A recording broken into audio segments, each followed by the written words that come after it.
Communications Commission has determined the following content to be emotionally harmful. Funny things that you think's funny aren't funny.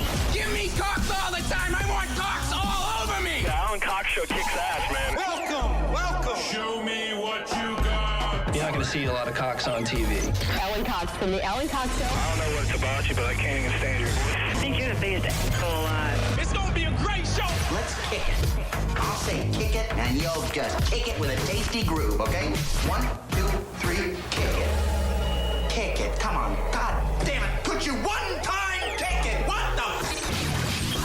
Alan Cox. Here we go. He'll ad-lib. He'll be fine. It's the Alan Cox Show on 100.7 WMMS.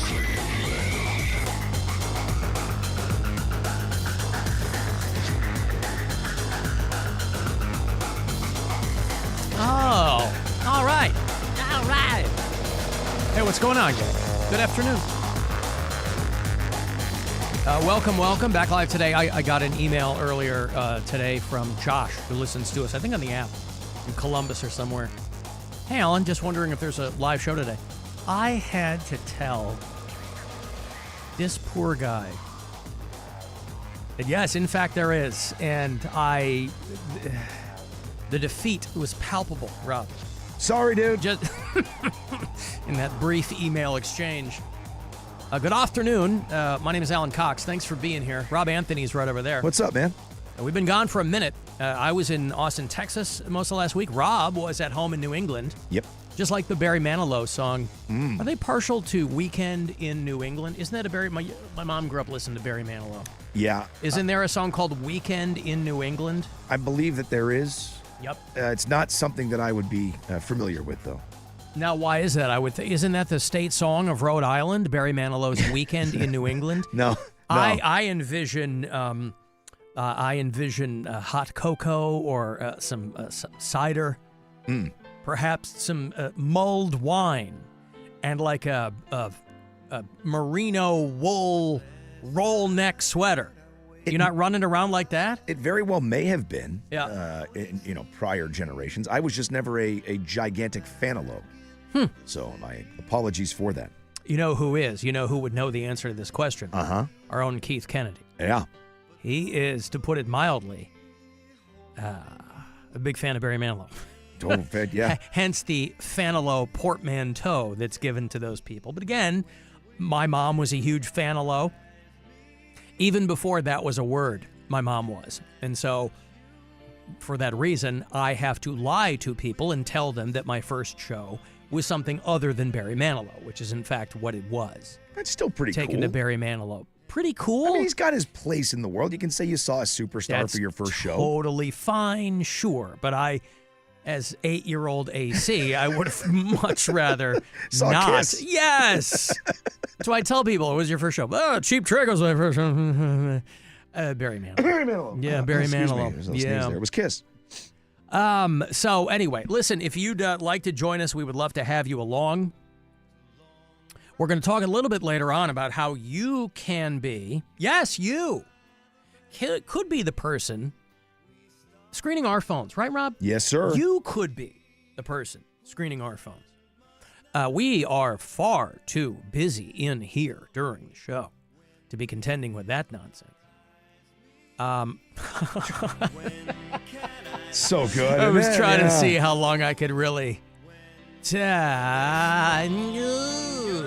Yeah, man, I'd hear my mom in the kitchen singing along to Barry Manilow, and I'd be, dozing off over here. I know, I hated it when I was a kid, but the nostalgia really gets to you. And so it's like I have I don't ever listen to these songs in my free time, but if I was punching around and happen to hear one of these come on, I'd be like, oh man, I remember very viscerally where I was, what I was doing, things like that. If you'd like to join us, 216-578-1007 or 800-348-1007. 35192 is the number to send me a text. If you listen to us on the iHeartRadio app, you can drop quick messages for us there. Here's a text. About time you're back, right? Yeah. Sorry. Yeah. People, listen, I take it as a compliment, even though people don't necessarily mean it that way or express it that way, I take it as a compliment that some people miss us, Rob. Yeah. So much that they get angry about it. It's the indifference that would drive me nuts. But what are you going to do? And, of course, you can watch the show, too, if you're on the Alan Cox Show YouTube channel. In fact, if you go to the Alan Cox Show YouTube channel, this is the only thing on it, right? We don't have, like, programming the rest of the day, right? We don't have a live stream in the truest sense of the word where you could get on there at midnight and go, oh, look, they've got the whatever. I don't know, the Alan at home drinking beer cam or whatever, because I don't do that. I don't sit at home and drink beer. But I did have some beers in Austin, Texas, and they were delicious. Delicious. I was down there for a radio conference, Rob. How do you... This thing has been going on for decades, right? And I've never gone. And I thought, this year I'm going to go because I feel like the business, for better or worse, has been winnowed down so far. Even audiences are hip to this, right? The way the axe swings in this business. And I was like, maybe I can really avail myself of the wisdom of some of the people who are remaining. And in fact, I did. I will say that I got out of it. Now, I didn't go to every single panel. And the years of this event on which I have been asked to speak on a panel remain at 0. I don't know how that is. Again, I don't have a big footprint in this business. But a lot of people were kind enough to pretend that they knew who I was. And so that was appreciated. But I think I got exactly out of it what I was hoping to get out of it. I've never, to the point, Rob, where I might consider going again next year. Wow. They do it in a different city every year. When my ex-wife was still in radio when we first met, and she went in like the mid-'90s when it was in New Orleans. But back then, it was a lot of like, those kind of guys. Oh, yeah. And I'm like, I have no interest whatsoever. There was some of that this year, but I met some very interesting people. I actually stopped a guy on the street who I'm a fan of and introduced myself. And I determined that we were both in the same hotel. And he was very nice. Again, pretended that he knew who I was. Maybe he did. I don't know. Right? Some people will go, oh, right, yeah. Every so often they'll say, MMS in Cleveland. And I say, yes. Bingo. Had bingo. Because there's no other talk show hosts at this thing, right? It's like morning show teams where they're talking in between songs. And so a lot of these panels are like, how to deal with, I don't know what, and talking about their dumb bits or whatever. So there's nobody else like doing this, but there's still interesting people to meet and people who I was aware of and introduced myself to. And so, and again, I hadn't been to Austin in a minute. I love Austin, Texas. And it was fun. It was a good time. So you were the only talk show host there? Only talk show host there. Yes. Oh, my God, dude. Correct. Well, the thing is called Morning Show Boot Camp. That's what it's called. So it is. This isn't a morning show, but this show is done anywhere else. This would be a morning show, right? So it's done like that. And so it's very, very similar. But again, a lot of these shows, a lot of them are syndicated by this company. But again, they're morning shows with like 8 or 9 people that play music. And so I'm like, okay, but it was kind of the ancillary people that I was more interested in talking to. And so I would say that overall, it was fun. It was a good time. So are we going to start doing War of the Roses and stuff on the show? Well, it's funny. I didn't, again, I didn't sit there for every panel, but there was a panel called Battle of the Bits. Oh, I heard about it. And I was like, okay. And which, again, it's fine. It's fine. I don't want to write anything off out of hand because, again, I am not somebody, my fatal, I don't know if it's a fatal flaw, but my biggest flaw professionally is that I'm not a great networker, right? So over the course of my 30-plus year career, I don't know a ton of people in radio because a lot of them that I did know have gotten out or been forced out, right? A lot of people are like, you're kind of the last man standing in a lot of places. And so I don't know a ton of people. So part of it was like, well, I'm going to go and I'm going to ingratiate myself with some groups of people and see if I find anybody interesting. And I did. And so I'm happy about that because I really went down there not thinking anything. I was like, it's going to be, ugh. And enough of it was not that. So I was happy about it. Yeah, I'm happy to hear that because to me, it's like that is my personal version of hell. Understood. Like going and listening to that. Oh, my God. Understood. I was the first guy that ever played the dollar bill game on the radio. Blah, blah, blah, blah, blah. Well, back in the day, it was a lot more of that. Oh. There was less of this here, you know. The underlying theme of a lot of the panels was how to not have a mental breakdown working at radio. You know, it was a lot of that. So, but again, yeah, there's nobody doing talk radio there. But some of the interesting portions of it were applicable. But it was. But a lot went down in Austin. I have to take a break here, but I know a lot went down with you there in New England. Oh, yeah. And hold on, I'm gonna burp. I'm happy you enjoyed it, though, man. I think, look, I make fun of stuff like that constantly, but I'm also a gigantic a-hole when it comes to that sort of thing. Well, I can understand going. I'm also enough of a radio nerd where I don't ever hang out with people in this business. You know what I mean? Yep. So when you're able to talk shop with people who are interesting and have kind of been around the block like I have, that's a good time. For sure. Have a couple of drinks, and that's a good time. Let me take a break here. Again, if you want to send a text, 35192. AlanCoxShow.com to watch live, and we'll be back. The Alan Cox Show. On our free iHeartRadio app and your favorite smart device. Just tell it to play The Alan Cox Show on iHeartRadio.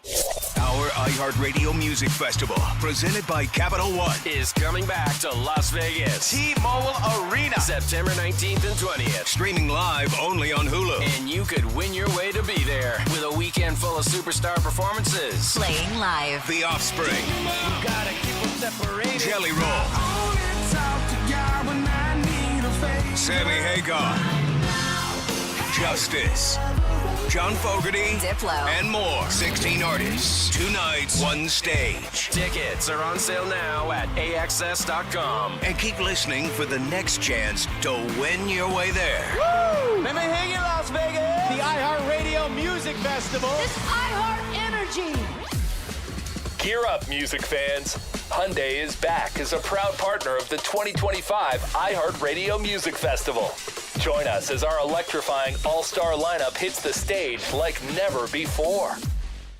0, 0, 0. Are we out of our minds? 119. Are we out of our minds? Buy with 0% financing for 60 months, 0 down, or 0 payments for 90 days. Visa Kia from just $119 a month at Ken Ganley. 25K for 24 months, 36.25 to its signing, 10K miles per year, no security deposit required. Over 1,500 Kias, including K5, Seltos, Telluride, Sportage, K4, and Sorrento, with discounts up to $5,000 off. 5,000 off. Need credit? No problem. We have more ways to say yes at the home of 000.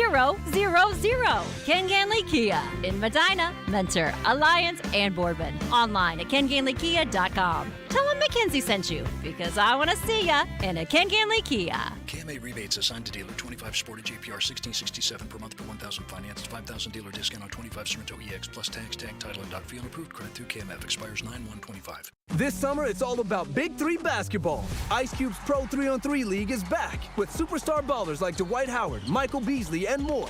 Fast breaks, big plays, musical guest performances. It's something you don't want to miss. Catch it all on CBS and Vice. This is the story of the one. As a lineman, he does whatever it takes to keep the power on in his community. And he wants a partner like Grainger who does the same. Grainger offers the professional-grade products he needs, from voltage detectors to harnesses to hard hats, plus fast, dependable delivery, so he can rise to every challenge. Call 1-800-GRAINGER, click Grainger.com, or just stop by. Grainger, for the ones who get it done.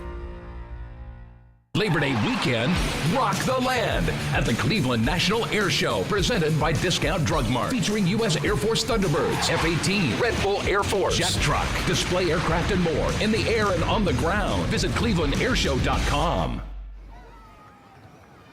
Bank of America is a nation's leading business lender, and we're ready to help with your next goal here in Cleveland.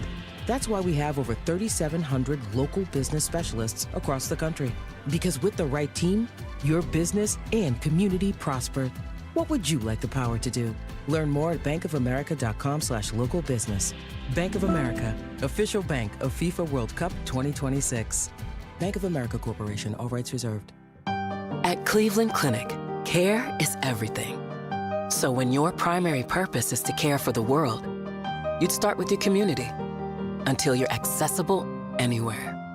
You make complexities your specialties and put compassion before anything else. All to redefine what's possible. For everyone, everywhere. For every care in the world. Cleveland Clinic. Do Crohn's disease or ulcerative colitis symptoms keep coming back? Tremfya, guselkumab, may help, with rapid remission achieved at 12 weeks and lasting clinical remission at 1 year. Some even saw visible improvement of their intestinal lining at 12 weeks and 1 year. Tremfya is a prescription medicine used to treat adults with moderately to severely active Crohn's disease and adults with moderately to severely active ulcerative colitis. Serious allergic reactions and increased risk of infections and liver problems may occur. Before treatment, your doctor should check you for infections and tuberculosis. Tell your doctor if you have an infection, flu-like symptoms, or if you need a vaccine. Healing is possible with Tremfya. Approximately 3 out of 10 patients were in endoscopic remission at 1 year, based on areas visualized on colonoscopy, which may not represent the deeper bowel layer or entire GI tract. Individual results may vary. Ask your doctor about Tremfya today. Call 1-800-526-7736 to learn more or visit tremfyaradio.com.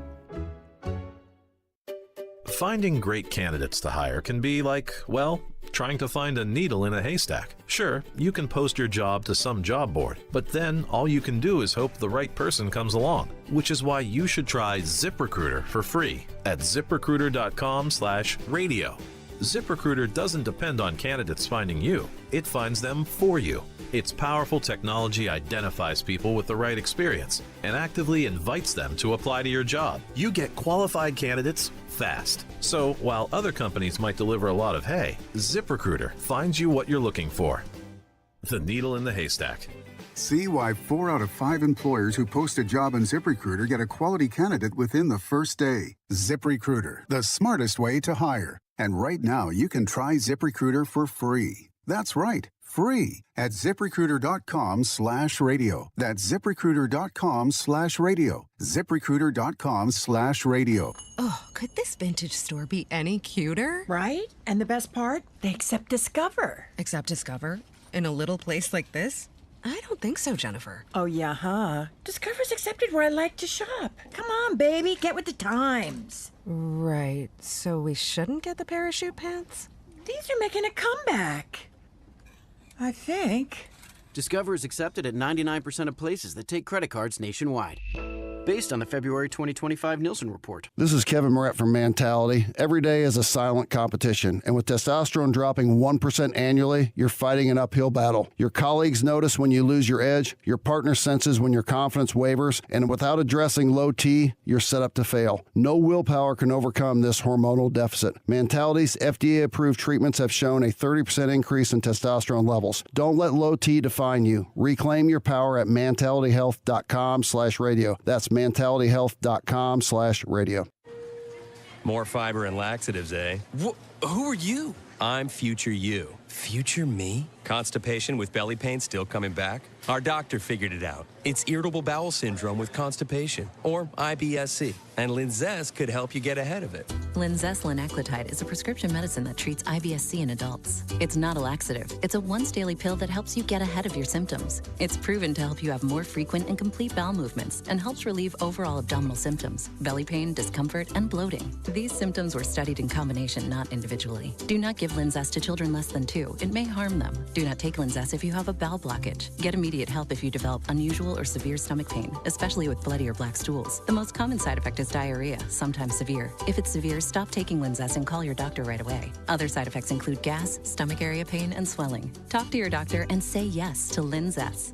Learn more at linzess.com or call 1-800-LINZESS. Traffic.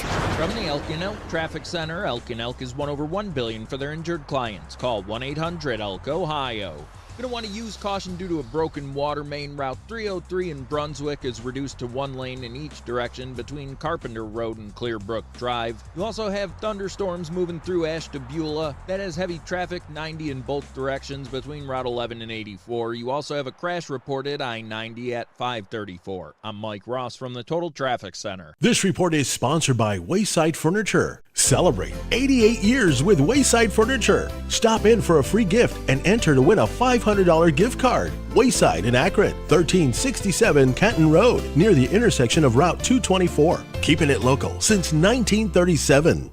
The free iHeartRadio app has over 100 commercial-free stations waiting for you to explore right now. Like 80s Rock Ride, featuring Van Halen, Billy Idol, Aerosmith, Def Leppard, and more for your summer road trips. Crank it up all summer. 80s Rock Ride. Commercial-free 24/7. I stay for a white wedding. Just open the free iHeartRadio app and find your next summer preset now. If I had a baby, I'd name it Alan Cox. Wrap it in a blanket and give it up for adoption in one of those countries where you can't drink the water. 100.7. That's what I think of you, Alan Cox. WMMS.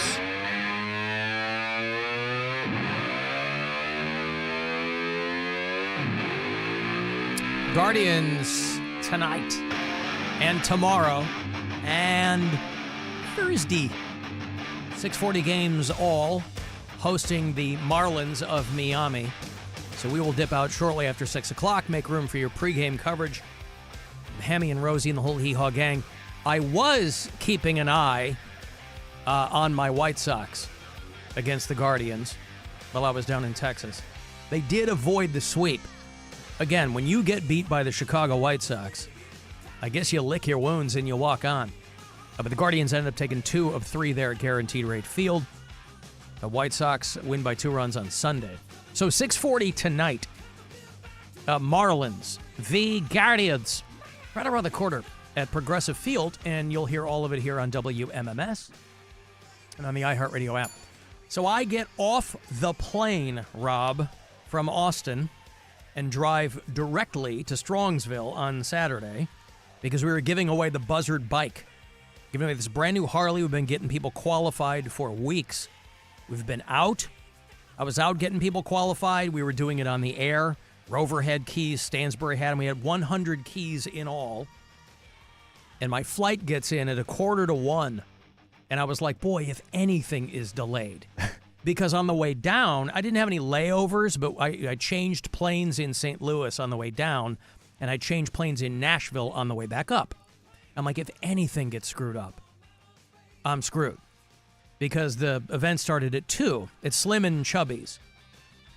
And we ended up with 81 of, and I kind of alluded to this or mentioned it in the weeks coming up to it, is that we were giving away 100 keys, one of which would start the Buzzard bike. But inevitably, not everyone shows up because I think day of, they either don't feel like going or they go, what are the chances I'm going to be the one, right? Well, we still get a huge turnout. So 81 of the 100 people showed up. And year before last, because I think last year Dieter hosted the finals. Year before last, I hosted, and we got down to the last 2 guys. Oh, yeah. So it was dramatic. This year, we got about halfway through the keys. This kid, Jordan Clapp, who's from Cuyahoga Falls, hell of a kid. I just met him at one of my stops in Akron when I was out at Finney's on the Towpath. Finney's on the Towpath. Pretty sure that's where I met Jordan. He and his girlfriend came out, and we chatted for a bit, and he couldn't have been nicer. He's key number 47 out of 81, and his fires up the Buzzard bike.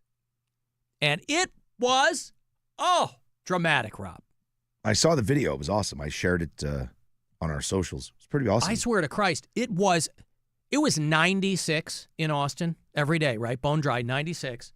It was 86 in Strongsville Saturday afternoon. I couldn't tell the difference. Yeah. It was 10 degrees cooler, and you'd never know it out there. But an awesome crowd. So key number 47 was Jordan's, and he fired up the Buzzard bike. It was a lot of fun.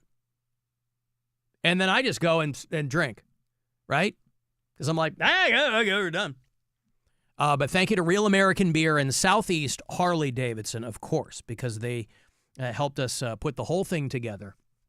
And so what Jordan does now with his brand new Harley Davidson 114, it's sitting right there. And it's a piece of work. Thing was sharp. So sharp. Now, along the way, in the weeks leading up to it, at my various appearances, I would occasionally have somebody ask me a lot of questions about the bike we were giving away. And I had answers for all of them. One guy just goes, I already have a Harley. Okay, cool. Listen. You must hate money, sir. Maybe your girlfriend would like to try to win a key. So congratulations there to Jordan Clapp in Cuyahoga Falls. Couldn't have been a nicer kid to win. And hopefully we'll be doing a Buzzard bike in 2026. That's the plan. That's the plan. Tradition. Yes. Tradition. Yes. I was talking about drinking down when I was in Texas. There's plenty of that to go around. And you had texted me, I think, maybe in the moment at the airport. Yeah. Because you were on your way. You're flying into where? Providence? Or Boston? Or into Boston. Yeah. And drove to Providence. It's like about an hour and 20 minutes. Right. With traffic, it's way worse. But, we flew into Boston, and we had some fans on my flight. So I got off, and I'm in Boston. Now, I mean, I don't know how it is for you, but, like, when you get someplace, you're in your destination, you're sort of like, guard is way down. You're not thinking about work. You're not thinking about any of that stuff. So I'm standing talking to my wife, and I'm trying to figure out where we have to go to pick up the shuttle to take us to the rental cars. And I hear someone go, "Hey, are you Rob?" And I turn around, and I'm like, "Yeah," like fully expecting to see someone I went to high school with. And he goes, "Hate the show." And I'm like, "Oh, hey, yeah, thank you." And then I kind of go over and start talking. And he said, "Yeah, it just happens we were on your flight." And he said, "But I got to tell you, I want to introduce you to my wife. This is Kelly." And I said, "Oh, hi, how are you?" And she said, "I'm the one that DM'd you at the Pantera show when you and Alan didn't come and talk to us." Oh, right. And I'm like, what the hell's going on? Like, did they, like, these people She had a follow lady me boner here? for you. Like, what's going on? She's like, "We're not stalking you, I swear." And I'm like, I don't know, man. People who are stalking usually say they aren't stalking. You know what I mean? That's how they try to throw you off the scent. That's right. Yeah. But apparently they had friends that are from Boston, so they were spending the weekend in Boston, and they just happened to be on the same flight. So that was how my vacation started. Well, I say vacation. I was there 3 days, but it was awesome to get back, man. And I got so much New England in those 3 days. So many things happened that just reminded me of being home. It gave me that, like, I was going to come back today with an accent. It was that type of visit. Of course, yeah. Oh, it was wild, man. Yeah, dude. Dude. I got to tell you, pal, I was driving in the Ted Williams tunnel, bringing back my rental car, and my wife said, "Hey, what body of water is directly above us?" And I said, Jesus Christ, I can't remember. It's, oh God, is it the river? And I said, or is it the harbor? And we came out the other side, and my wife goes, "It's the harbor." I said, "The harbor? How did I forget it was the Boston Harbor? It's the most famous body of water in the city." Yeah. Oh, dude, it was funny. It is fun, though, to be home and immerse yourself back in the... And it was everything I needed it to be. Yeah. It's been a while since I've been back in that capacity, right? Yeah. Like, usually go back quick, and it's, you're there for a couple of days or whatever. This was literally, I was back for my best friend's 50th. Yep. And it was just, I was just hanging out the entire time. My wife and I went to my favorite bar in the world down in Matunic, Rhode Island, called the Ocean Mist. It was everything I needed. And on the way back, we stopped at the new Tom Brady statue. They unveiled it on Friday outside of Gillette Stadium. So that's on the way in between. I saw that photo. In between Providence and Foxborough. Now, the head does look much bigger in person, because when you look at it, he sort of has like that shrunken head syndrome thing in a picture. But when you see it in person, it actually looks better. His feet look pretty big. Doesn't he have a large head, though, in real life? No, his head looks tiny. That's the problem. Yeah, the body looks big, and the feet are enormous. It's like a bobblehead. Yeah. Right. So we stopped at that, and this is how I know who I am when I'm there, and kind of who I am at my core. We're waiting in this line, and it's not a lot of people, maybe 20 people, to take the picture with the statue, right? It's like one family at a time, one person hands their phone off. There's this guy with like a camera on a tripod, right? Mm-hmm. And there's this woman who appears to be, I don't know, 114 years old in this photograph, right? Yeah. And she has one of those little, like the seat like walker type of things. You just sit down on it, people push you. Yes. It's not like a wheelchair, but it's Yes. So she has one of those, and it's nowhere freaking near her. They have her directly in front of the statue with like 3 other people.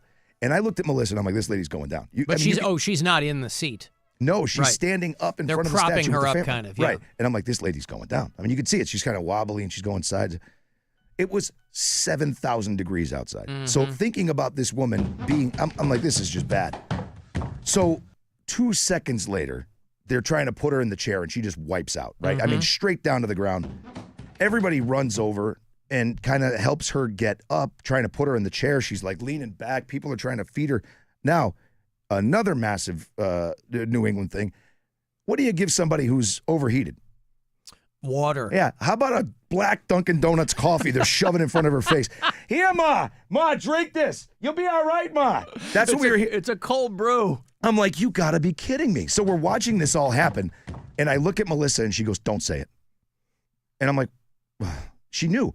I was going to ask her how long we had to wait before we could go up and take the picture. Like, they're out of the way now. I'm not helping. There was already a bunch of people to help. So what's the acceptable wait time? I don't think that's an untoward question. This is a tourist attraction. Yes. Yeah. So I turned back around after I looked at her, and I started to laugh, and there were already people in front of the statue. So I'm like, all right, good, we can go next. So I went up, took my pictures, and it was great. It was everything I wanted it to be. You felt Patriot place. It was great. So now we go to the airport, right? And this will be, when I tell you all of these stories all the time about being home in New England and all that stuff, it's all summed up in my last drink in Massachusetts. I was in Logan Airport, and I had I forget what it was called, but they use Ghost tequila. Yeah. I don't know if you can buy it here. It's fantastic. It's spicy, but the flavor's excellent. So this dude is making me the drink, and this guy comes over, another passenger, whatever, and he leans in and he goes, he's like, excuse me, sir. And the guy's like, yeah. And he goes, he's like, can I have a cup of ice, please, for my soda? And he hands the guy the receipt of his soda. And he goes, I don't need to see the receipt, dude. I believe you. And I also don't give a shrimp. And this is in an airport. It's not like we're playing this little towny bar. Right. And I also don't give a shrimp, dude. And the guy just kind of like looked at him, and he looked back at me, and he goes, what do I care? What do I care about a cup of ice, dude? This is a bar. And went back to what he was doing. And I I'm like, wonder why I'm the guy home. gave him a recite. Because he just felt like he had to prove that he bought the soda because it was like he was asking for a cup of ice. I don't know. Maybe people take inventory of bars. And he's like, I don't care. This guy, dude, huh? And I'm like, oh my God, I'm home. I'm home. Yeah. I slugged that down, got on the plane, and we got in really late last night. It was like 11 o'clock, 11:30, and crashed. So yeah, it was everything I needed from a trip back to New England. Logan Airport is also where I was mistaken for someone else and was taken a picture with. And it was 20 years ago. I was doing a week of shows in Boston, and I landed at Logan, and they were kind enough to send a car for me. It also just happened to be a weekend where there was a big computer coder conference, something like that, in Boston.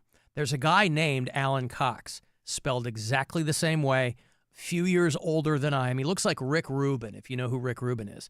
And this is a British programmer. He's the guy who helped develop the Linux operating system. So this guy was in town. I was able to glean all of this by the fact that the guy at baggage claim holding up the sign with my name on it, and my producer at the time was with me, and so we walk up, I go, hey, and these dudes run up and ask if they can get a picture with me, and I go, yeah, except I'm in Boston, so I'm like, these guys don't know who I am, and I was flummoxed. I go, I don't know what's going on. I go, yeah, absolutely, sure. And then it hits me as we're walking to the car. I say to my producer, I go, those guys have never seen Alan Cox, the developer. Imagine when they tell their friends they got a picture with Alan Cox and they show him. I'm like, I don't know how you're a nerd at that level and you don't know what the guy looks like, but they're going to show this picture to their friends and their friends are going to go, who the hell is that? You idiot.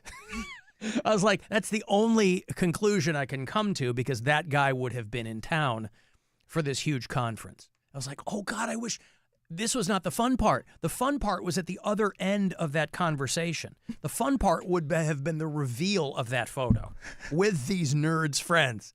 You're never going to believe who I got a picture with at the airport. Who? Alan Cox. Now, who the hell is that? Yeah. I was like, oh, God, I want to be on the other end of that. But it didn't happen. Alan, I still have a little bit of that accent, and I only hung out with a friend there in Boston for a couple of weeks. Yeah, I'm telling you, man. And especially when you're from there, right? Like, I'm originally from Western Massachusetts. There's no accent there to speak of. Rhode Island, it gets its own sort of sound. They all have it, but in different ways. So I never really had it, but when I go back, it's so easy to step back into things, the habits, right? I'm driving on Route 95, not Route 95. Mm-hmm. All of that stuff just starts to come back because you're talking to people. And it was so great. And my wife and I were joking about it in the car. I can't believe I forgot it was the Boston Harbor, honey. I mean, how stupid am I? I thought it was the Charles. Yeah. That's good, though. That was great. Yeah, I like that. It was really great. It was really, really great to be home. And I'm Alan, happy to be back. I have to tell you. You what? And now I'm happy to be back. I'm happy to be back. Alan, I have to tell you, every time I see the name or word Monroe, you have totally ruined me. I hear your voice every single time, but for the life of me, I cannot remember where that is from. I tried to Google it. I cannot find it. Can you please remind me what Monroe is from? Thanks. I like how this has become the running inside joke now. Yeah. When I was in Austin, I'm on South Congress, and I come to the intersection of Congress and Monroe right there, and I take a picture and I post it, whatever. But people sending these photos for that dude, it's just from the TV show Too Close for Comfort, the entire season of which I purchased and have not yet watched because I was gone. I got all 6 seasons on DVD as an impulse buy in this room. We were on the air. Went on Amazon. Golly, I wonder if they have it. They did. And now it's sitting on my TV cabinet. And I'm trying to get my daughter to watch it, but she's going to have zero interest in an 80s sitcom. Yeah. But the sitcom Too Close for Comfort, the downstairs neighbor, was clearly a gay character, but they weren't saying that, named Monroe. Monroe. And Ted and I would be like, Monroe. Monroe. When he'd get frustrated with the guy. So now every time I see that, our buddy DJ Jake C. posted on his way to like Sylvania, Ohio or something, and on the exit ramp sign, it said Monroe, and he posted it, tagged us in it, and I reposted it, and that confused so many people. I know a guy who does mornings at my old station in Chicago, and he DMs me, he goes, why are you in my hometown? I go, A, I didn't know you were from Sylvania, Ohio. B, I'm not. I just reposted because of this dumb inside joke. But that's where Monroe is from. I don't know if you Googled, you went on YouTube and found Too Close for Comfort Monroe, I don't know that there would be any clips of that in particular on there, but that's where that's from. And I'm so delighted that people have taken that ball and run with it because it's so stupid. And that's what I'm on the internet for, is the dumb stuff. And it's such a deep cut. That's my favorite part of the whole thing. Well, it really is, right? But we've brought it back to prominence, Rob. Yes, sir. Some 40 years hence. These people should thank you for all the copies of that show you're going to sell. Monroe. Yeah. And it's so dumb. But that's what it is. If you're asking. Hey, how do you like New Jersey ska punk? Boy, those aren't 4 words you hear that often. But Streetlight Manifesto is back on the road and coming to Cleveland. And they're going to play for you. And they're going to be here. The Place Behind the Stars tour, end of this month. It's Friday the 29th at the world-famous Agora. You go to agoracleveland.com for all the details. I get my first pair this week. Okay, Streetlight Manifesto. Remember these guys? Caller 10. These are yours. Good luck. 216-578-1007 or 800-348-1007.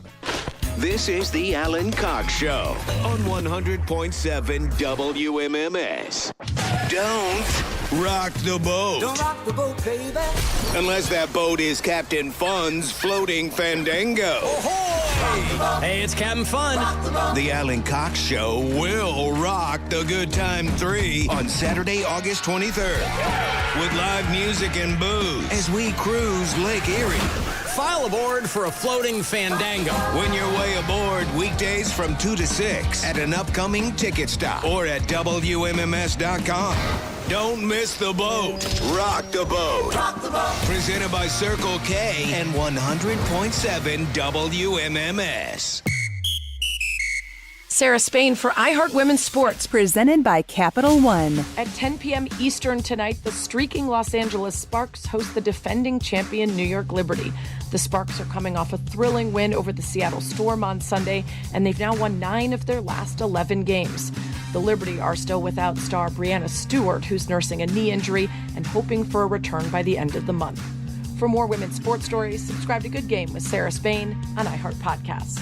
Capital One is a founding partner of iHeart Women's Sports Network. With the Capital One Spark Cash Plus card, you earn unlimited 2% cash back on every purchase for your business with the Capital One Spark Cash Plus card. What's in your wallet? Terms apply. See CapitalOne.com/SparkCash for details. Underneath our red awning at Sheets, we make the magic happen. So when you visit our new location in Solon, go ahead and get a little crazy. Like adding Mott Sticks as a burger topping, or putting espresso in your milkshake, or picking up $65 worth of fried food curbside at 2 a.m. 24/7, 365, Sheets, located at 5950 Cochrane Road in Solon, is ready to serve you what you're really craving. Why the Sheets not? Make a convenience store your new favorite hangout spot.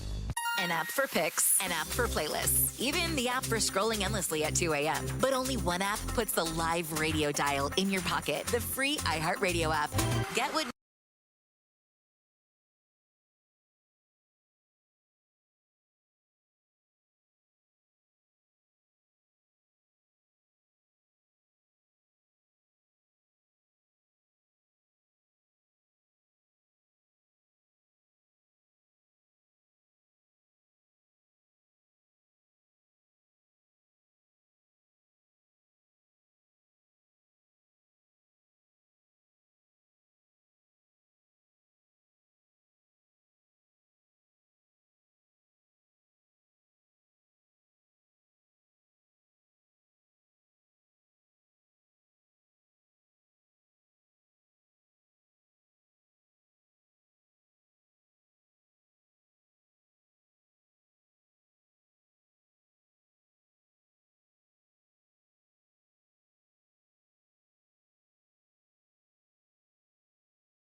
and allowing me to spend this time with you. I hope I can turn you on. 216-578-1007 or 1-800-348-1007. Some people say that they like Red Fox. Some people say that they like Shade Box. But if you're like me, then you like Alan Cox. How about that? Alan Cox. How about that, Rob? I like Alan Cox. Alan Cox. Alan Cox. Alan Cox. Alan Cox. Jeremiah goes, yeah, I got this really dumb short AI song for you there upon your return. Hey, thanks. And by the way, why can't it be all three things? Why can't it be I like Red Fox and Shaved Box and Alan Cox? Why can't it be all three things? Hey, thank you, Jeremiah. That's a good one. I'll tell you what, it is short and sweet, and what a welcome back ditty that is. Thank you. Guardians baseball tonight. They're here at home. They're hosting the Miami Marlins. That's a 6:40 start today, tomorrow, and Thursday. All 3 days will roll shortly after 6. Make way for your pregame coverage. Your Cleveland Guardians, second in the AL Central. Just a few games still behind those Detroit Tigers. But really leapfrogged the Twins. Twins really took a tumble. They were like in that second spot for a while. And they really kind of, as of late, kind of crapped the bed. White Sox ended up taking 1 of 3 from Cleveland, but they still are sitting pretty at 43 and 76. Oh, wow. So good for them. Crushing it. Colorado Rockies just had their 30th win of the season, but they're still breathing the fumes of that like 14-9 comeback, whatever the hell that was, 14-13 comeback from a couple of weeks ago. Alan, for me, it's again a lot of people are kind of co-signing on the Monroe thing, but somebody else said for me it's not that. It's I can't say Arizona the right way anymore. I have found myself doing that too. Tucson, Arizona. Tucson, Arizona. Right, Matt Berry is Jackie Daytona. Tucson, Arizona. Arizona. I found myself doing that too because my nephew lives in Tucson. Tucson, Arizona. But yes, if you're up in Monroe, Michigan. Monroe. Alan, I said it every time I saw the city. My boyfriend was not as amused as I was. It is a very acquired taste, by the way, because even if you know the provenance of this bit, it does wear itself out if you do it too much. So it really, you kind of have to dole it out. So when I was walking down South Congress in Austin, and I just happened, I'm somewhat familiar with that part of south of the river there, but because I haven't been to Austin in a minute, but I kind of knew that area. But I stumbled across the Monroe cross street. Did you or Rob see The Naked Gun yet? No. Nope. No, haven't yet. I'm kind of I'm behind on the movies. I still haven't seen El Quattro Fantastico. I want to see Weapons. That looks pretty good. That's the guy who did Barbarian for people who watch that movie. And have not seen The Naked Gun yet. That will be the next one for me. I also haven't heard a single person, either personally or professionally, give Naked Gun anything less than glowing reviews. Same. I haven't heard anybody go, eh. And I still haven't watched Happy Gilmore 2. I liked it. Okay. But again, I said why. It's nothing great about it. It's not the first movie. It's dumb. Tons of like let's just fill up the middle of a movie they forgot they were filming. And then it goes back to being funny. It's just dumb. Mm-hmm. But it was the nostalgia piece I loved. I watched a movie called The Woman in the Yard. Have you seen that? No. Boy, I thought this was going to be some chained heat. I thought it was going to be about a women's prison. Except? It's this mom whose husband died, and she's got a couple of kids on the farm, and this shrouded woman shows up in the title of the film leaves very little subtext. The Woman in the Yard is about, check my notes, a woman in the yard. Oh. And it's an interesting premise, but they aren't able to really make much sense out of it. And so I consider that a bit of wasted time. Did you watch it on the plane? No. No? Watched it at home. Okay. Yeah. But it was. I watched the Alto Nights on the plane. That's that one where De Niro plays. Oh, both Joe guys. Costello and whatchamacallit. It was. Yeah. I mean, it was from what I saw of it. It's a short flight. I didn't see the whole thing, but it was pretty good. I mean, and it's if you can dispel what he's doing, he's so good that it sounds and sort of looks like two different people. It's pretty good.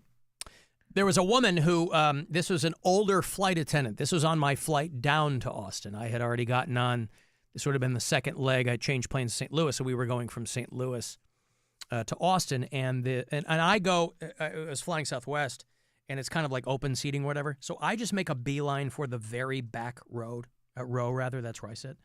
And so I'm sitting back there, and there's a guy next to me who's with his family.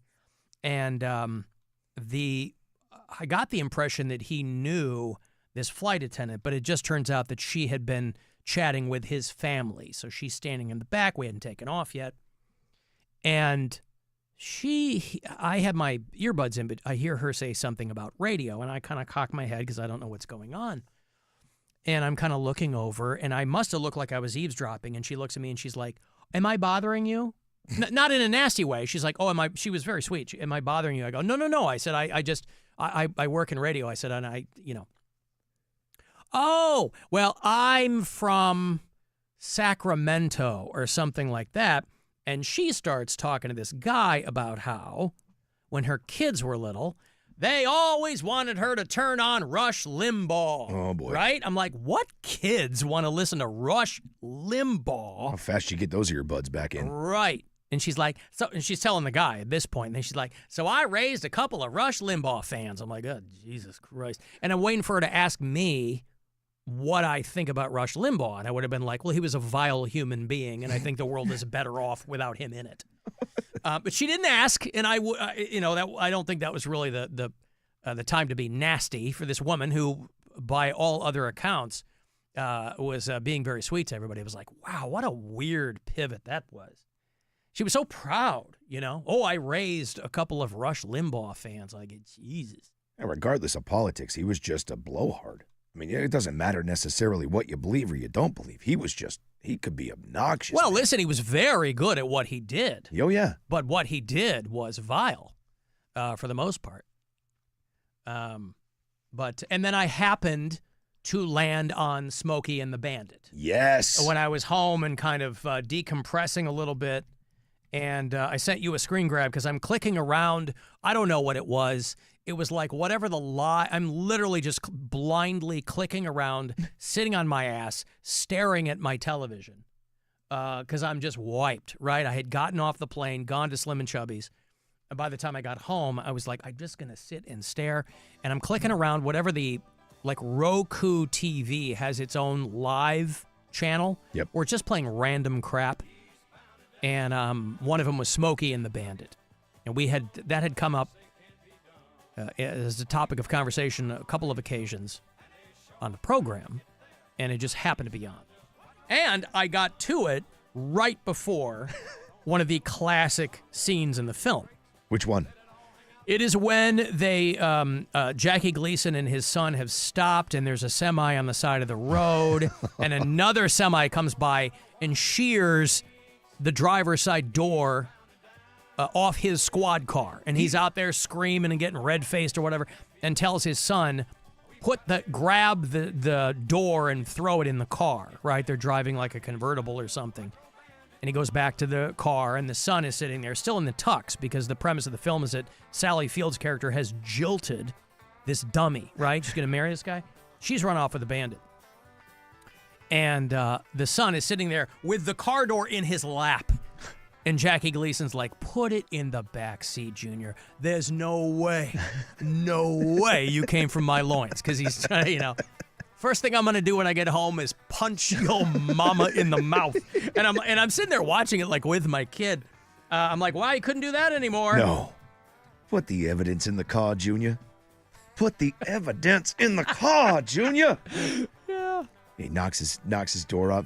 You did that on purpose, you son bitch. Purpose. Yeah. You did that on purpose. Oh, I love it. Your daughter must have hated the movie, right? Well, it just doesn't hold up. It didn't mean anything to her. You know No. what I mean? I didn't watch the whole thing, but it was. Soon as I get home, the first thing I'm gonna do is punch your mama in the mouth. So it was just, you know.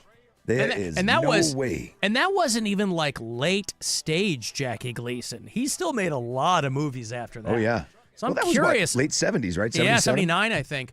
So I'm curious how they got him in that, because by all accounts, nobody expected that. You know, Sally Field said at the time when she took that movie, she's like, this will probably ruin my career. Because she was coming off a couple of big things.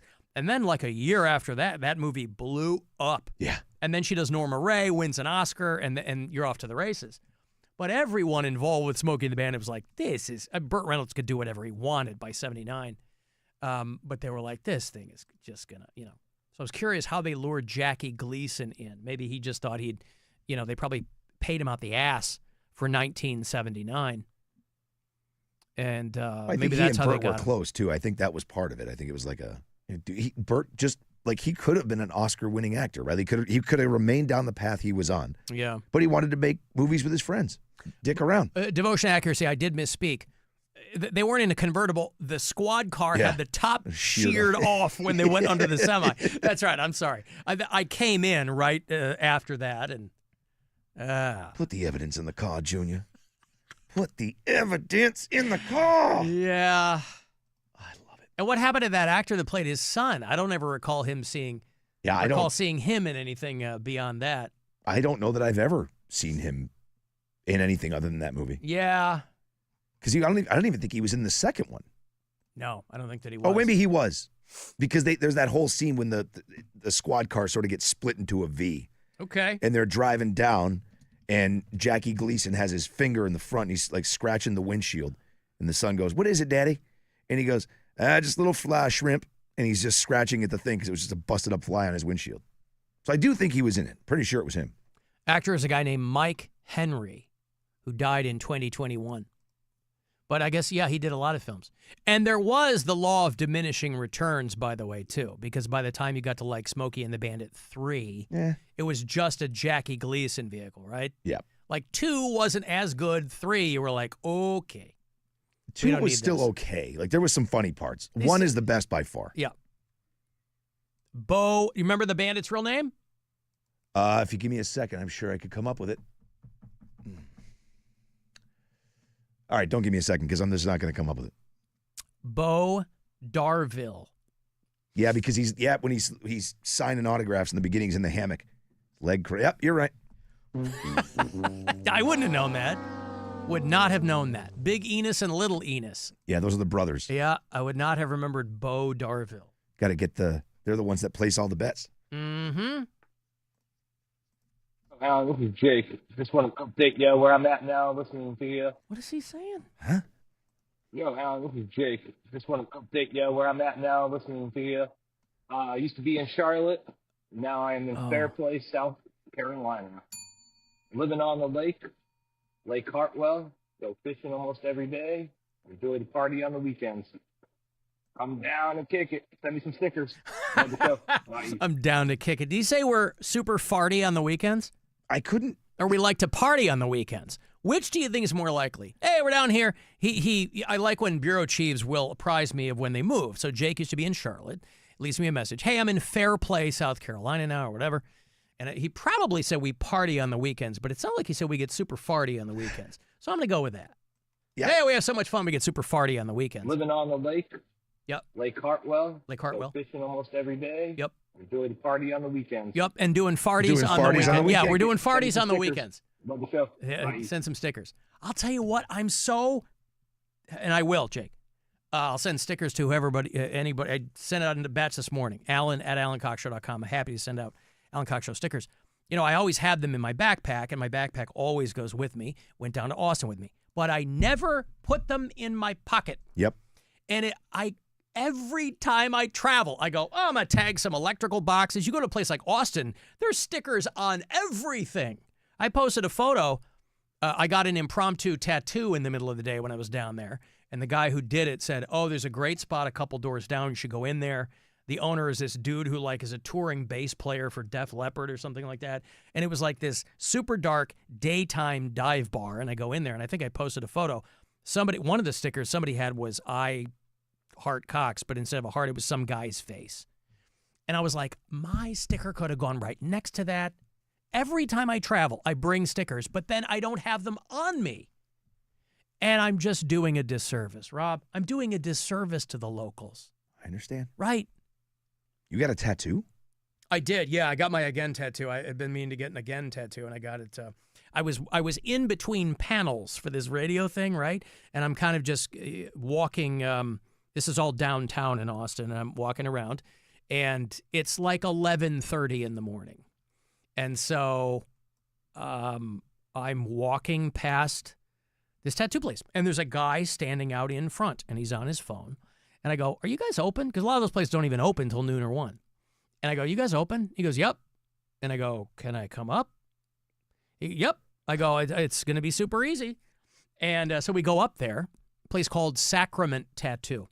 And it was just him. There was nobody else in there. There wasn't another person in there the whole time I was in there. It didn't take long. I mean, it's a word. Yep. Right? So I was literally in and out in probably 20 minutes. The guy couldn't have been nicer, a guy named Chris Aragon. And we chatted for, quite a while. But yeah, I was in and out and whatever. Yeah, middle of the day. And then back to one of the panels. Good for the you. radio thing. Yeah. Sneaking in tattoos. I think you're hooked, man. You know what I'm saying? I think you got the taste of the tattoo bug. You're going to be walking around like the old sailor. You just see the whites of your eyes. Listen, man, I won't be happy until I look like De Niro in Cape Fear, all right? But, yeah.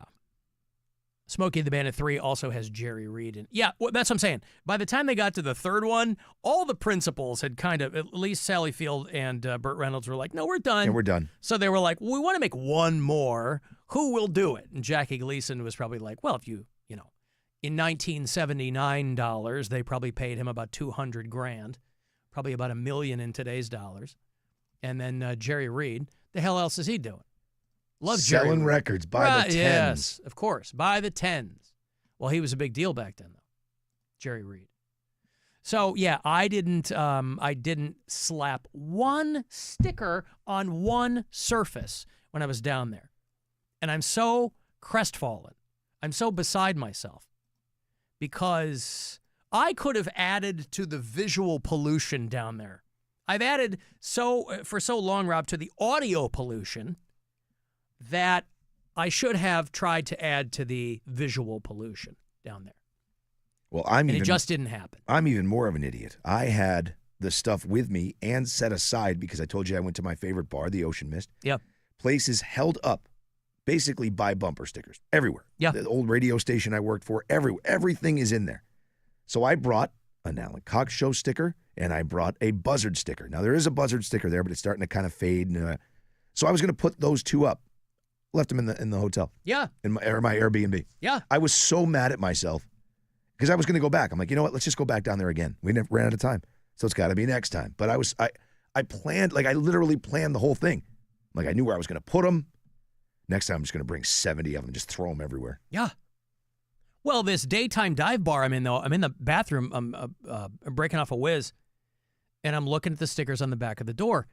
And somebody, I'm like, I want to know who Lamar is. Because there was a series of different stickers with somebody threatening to sodomize a guy named Lamar.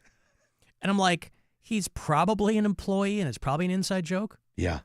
Lamar's Hershey Highway gon' have a traffic jam. These are handwritten in black Sharpie on existing stickers. There was another circular sticker that just said Chicago Dime in the middle.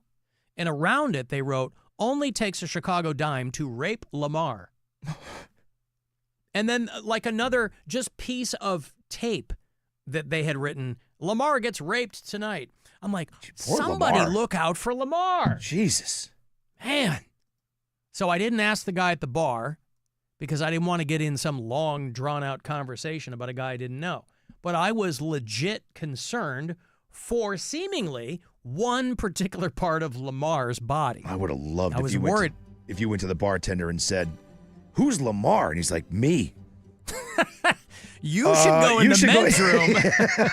I want to read that wall. You should call the police. You should shut down right now. Any steel pants by chance? I'm Lamar. Oh, Lamar. We should speak. I've got bad news for you.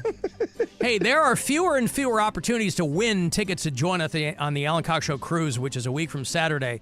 I would recommend buying them. They're only $20 a pop. You can go to WMMS.com. But we'd love to have you along. Captain Fun's Floating Fandango is set to set sail in the Good Time 3.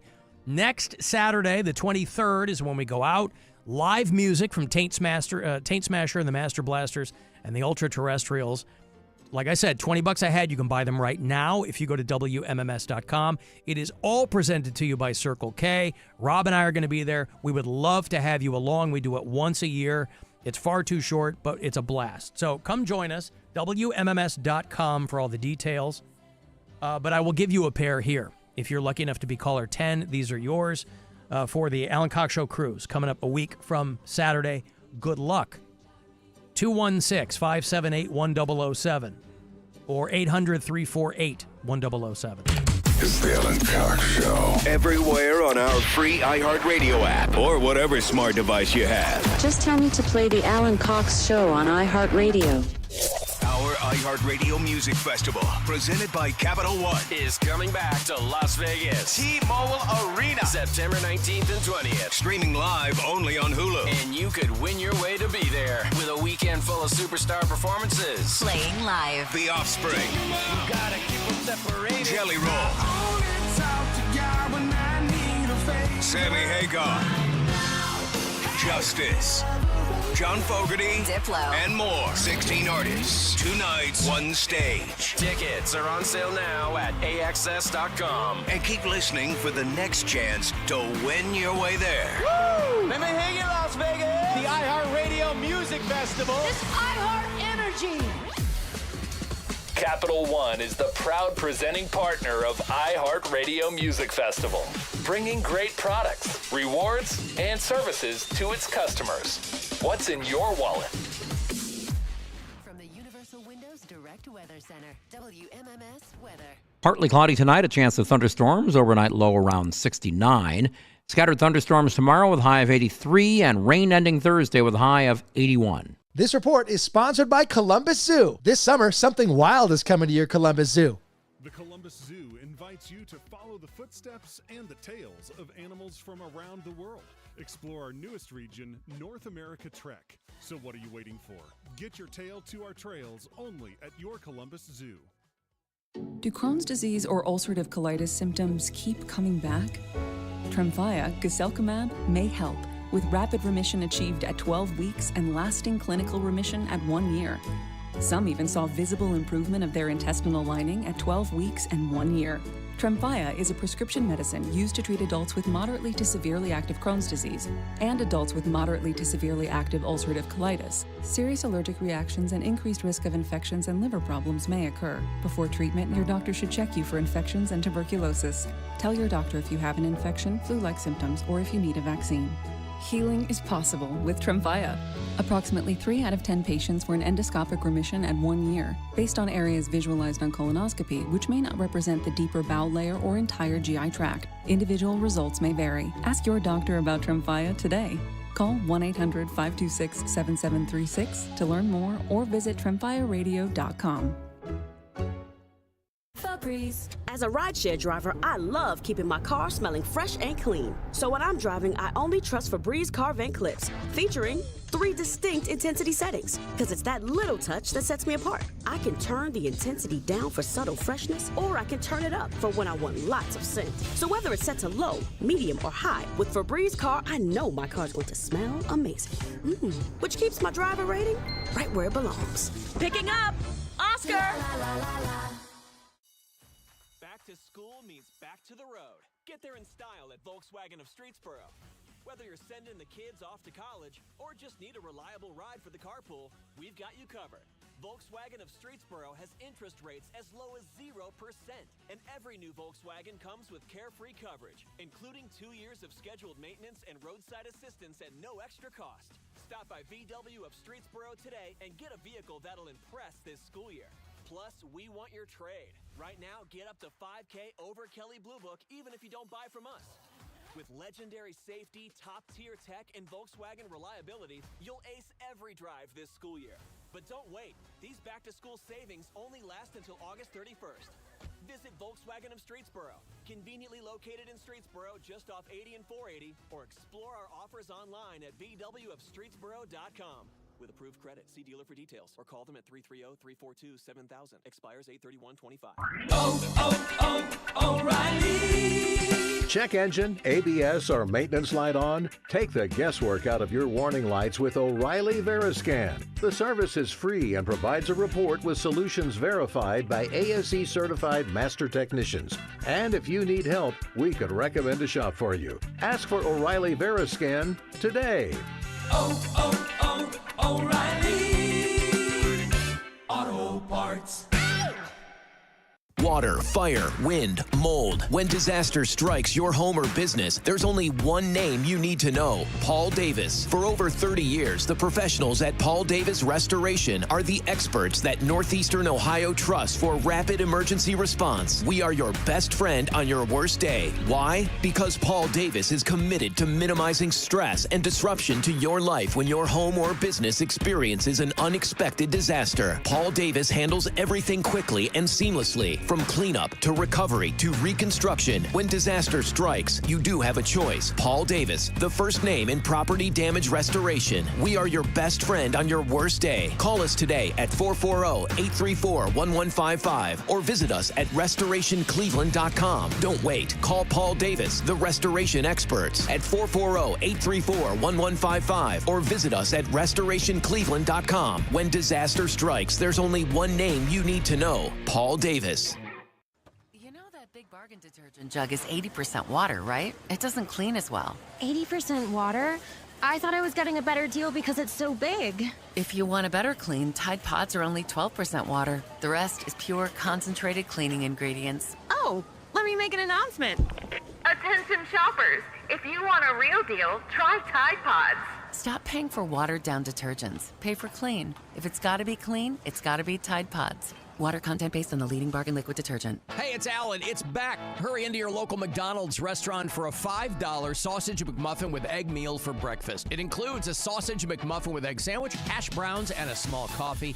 The deal is back once again this year. It's only available during breakfast hours for a limited time. You get a delicious breakfast to start your day. Order ahead in the McDonald's app. They can prep your meal while you're on the way. You choose curbside, front counter, or dine-in. Saves you time during a busy morning, and you get incredible savings every day. So hurry into McDonald's. Prices and participation may vary. Save a good deal more on fresh family favorites this week at Meijer. Locally grown blueberries are 3 pints for $5. Fresh from Meijer Family Pack chicken drumsticks are $1.29 per pound. Select Kellogg's cereal, 3 for $6 when you buy 3 or more. And select Coca-Cola, Pepsi, 7-Up, or Dr. Pepper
not related. I certainly hope. But the same guy owned 2 bars. The other one was called Nomad Bar, and then the Lost Well. And Michael and Allie were kind enough to represent this show down there in Austin. They succeeded, Rob, where I failed. This is why I occasionally will forget, and I'll get snippy with the audience, but I never mean to. Because even when I don't got me, they got me. So thanks to them. Now, sure, I don't know the state of that bar that's closed. I don't know if the building is going to be raised. I don't know if that sticker is going to end up in a pile of rubble. But wouldn't that be appropriate, really, right? Wouldn't that just be the perfect snapshot, is for the Alan Cox Show sticker to be peeking out of a building that was being torn down. I was actually one of the little post parties after this conference I was at down there. We went to this rooftop bar that was in the hotel. I was staying at a different hotel than the one that the event was in. It was about a 9-minute walk. I just didn't want to stay at that hotel. But went over, a bunch of people were going to this rooftop bar, and right next to it, there was a building in downtown being actively demolished. And I got to tell you, it's fun to watch. It is. Now, in a downtown area, obviously, it's far too cramped to do like one of those controlled demolitions. And again, maybe one of you might know this. Maybe you're some kind of demolition, if not expert, then at least aficionado, hobbyist, maybe. How tall, what is the minimum height of a building that will qualify it for a controlled demolition? The building I was watching is being torn apart by machines, by like a guy, working a crane, and he's literally like, they're tearing into the structure of the building, and he's pulling out all of the materials and whatever. At that rate, it looked like it was going to take him a long time. But, and you'll see like an old hotel in Vegas be demolished. They'll do a controlled demolition. And the building I was watching looked like it was an old convention center. It only looked like maybe 2 or 3 floors. But I wonder what the minimum height of a building has to be to qualify for a controlled demolition. Or, the radius has to be, obviously, a certain distance. But I'm curious. Yeah, because they can fold all this stuff in on itself. It's just the cloud of smoke that comes up when it happens. I think that's usually the issue. Yeah. They just took a building down right off of my exit. I get off. I don't know which one it's called. Oh, good for you.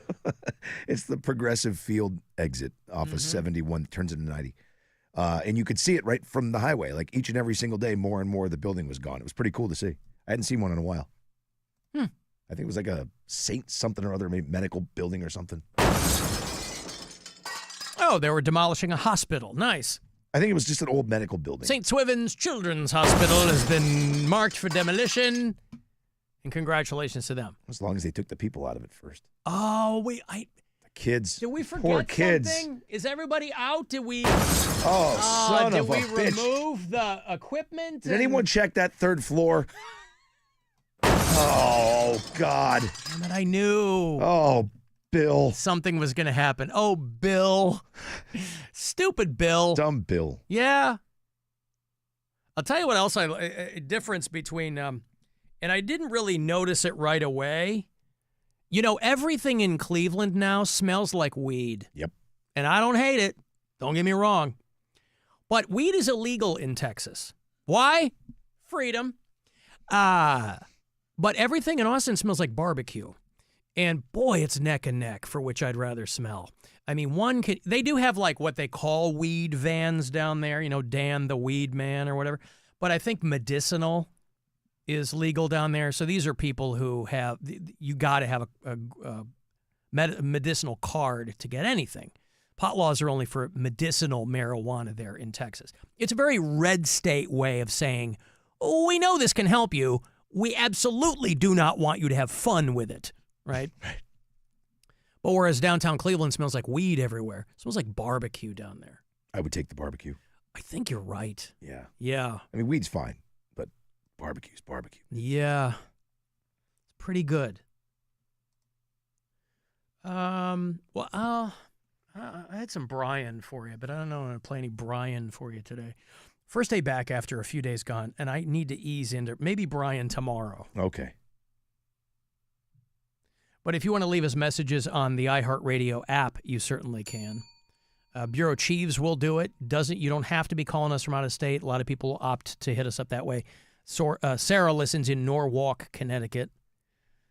Diane is in Inverness, Florida. Is that anywhere near your mom? You know where Inverness is? I don't. Do you? No. That's not. Well, yeah, it's where Diane lives. Timothy listens out on Howard Beach. That's in Queens. Olivia and Nathan are there in Boston. Hey guys, Aaron from Canton. This is more for Rob than it is for Alan, but you're talking shower beers on the podcast. Hell, I've had shower rum and cokes, shower gin and tonics, shower wine. I'm not proud of any of this. Yeah. But it's goddamn delicious, and I definitely recommend it. Shower wine. Doesn't that just water down all of your beverages? Maybe he's got one of those huge showers like shower what was wine. her name? Was that Jessica Biel? Oh, yeah. He's got one of those massive showers like she does. Yeah, because she was talking about eating in the shower, but you got to figure her shower is huge. There's a wine fridge in there.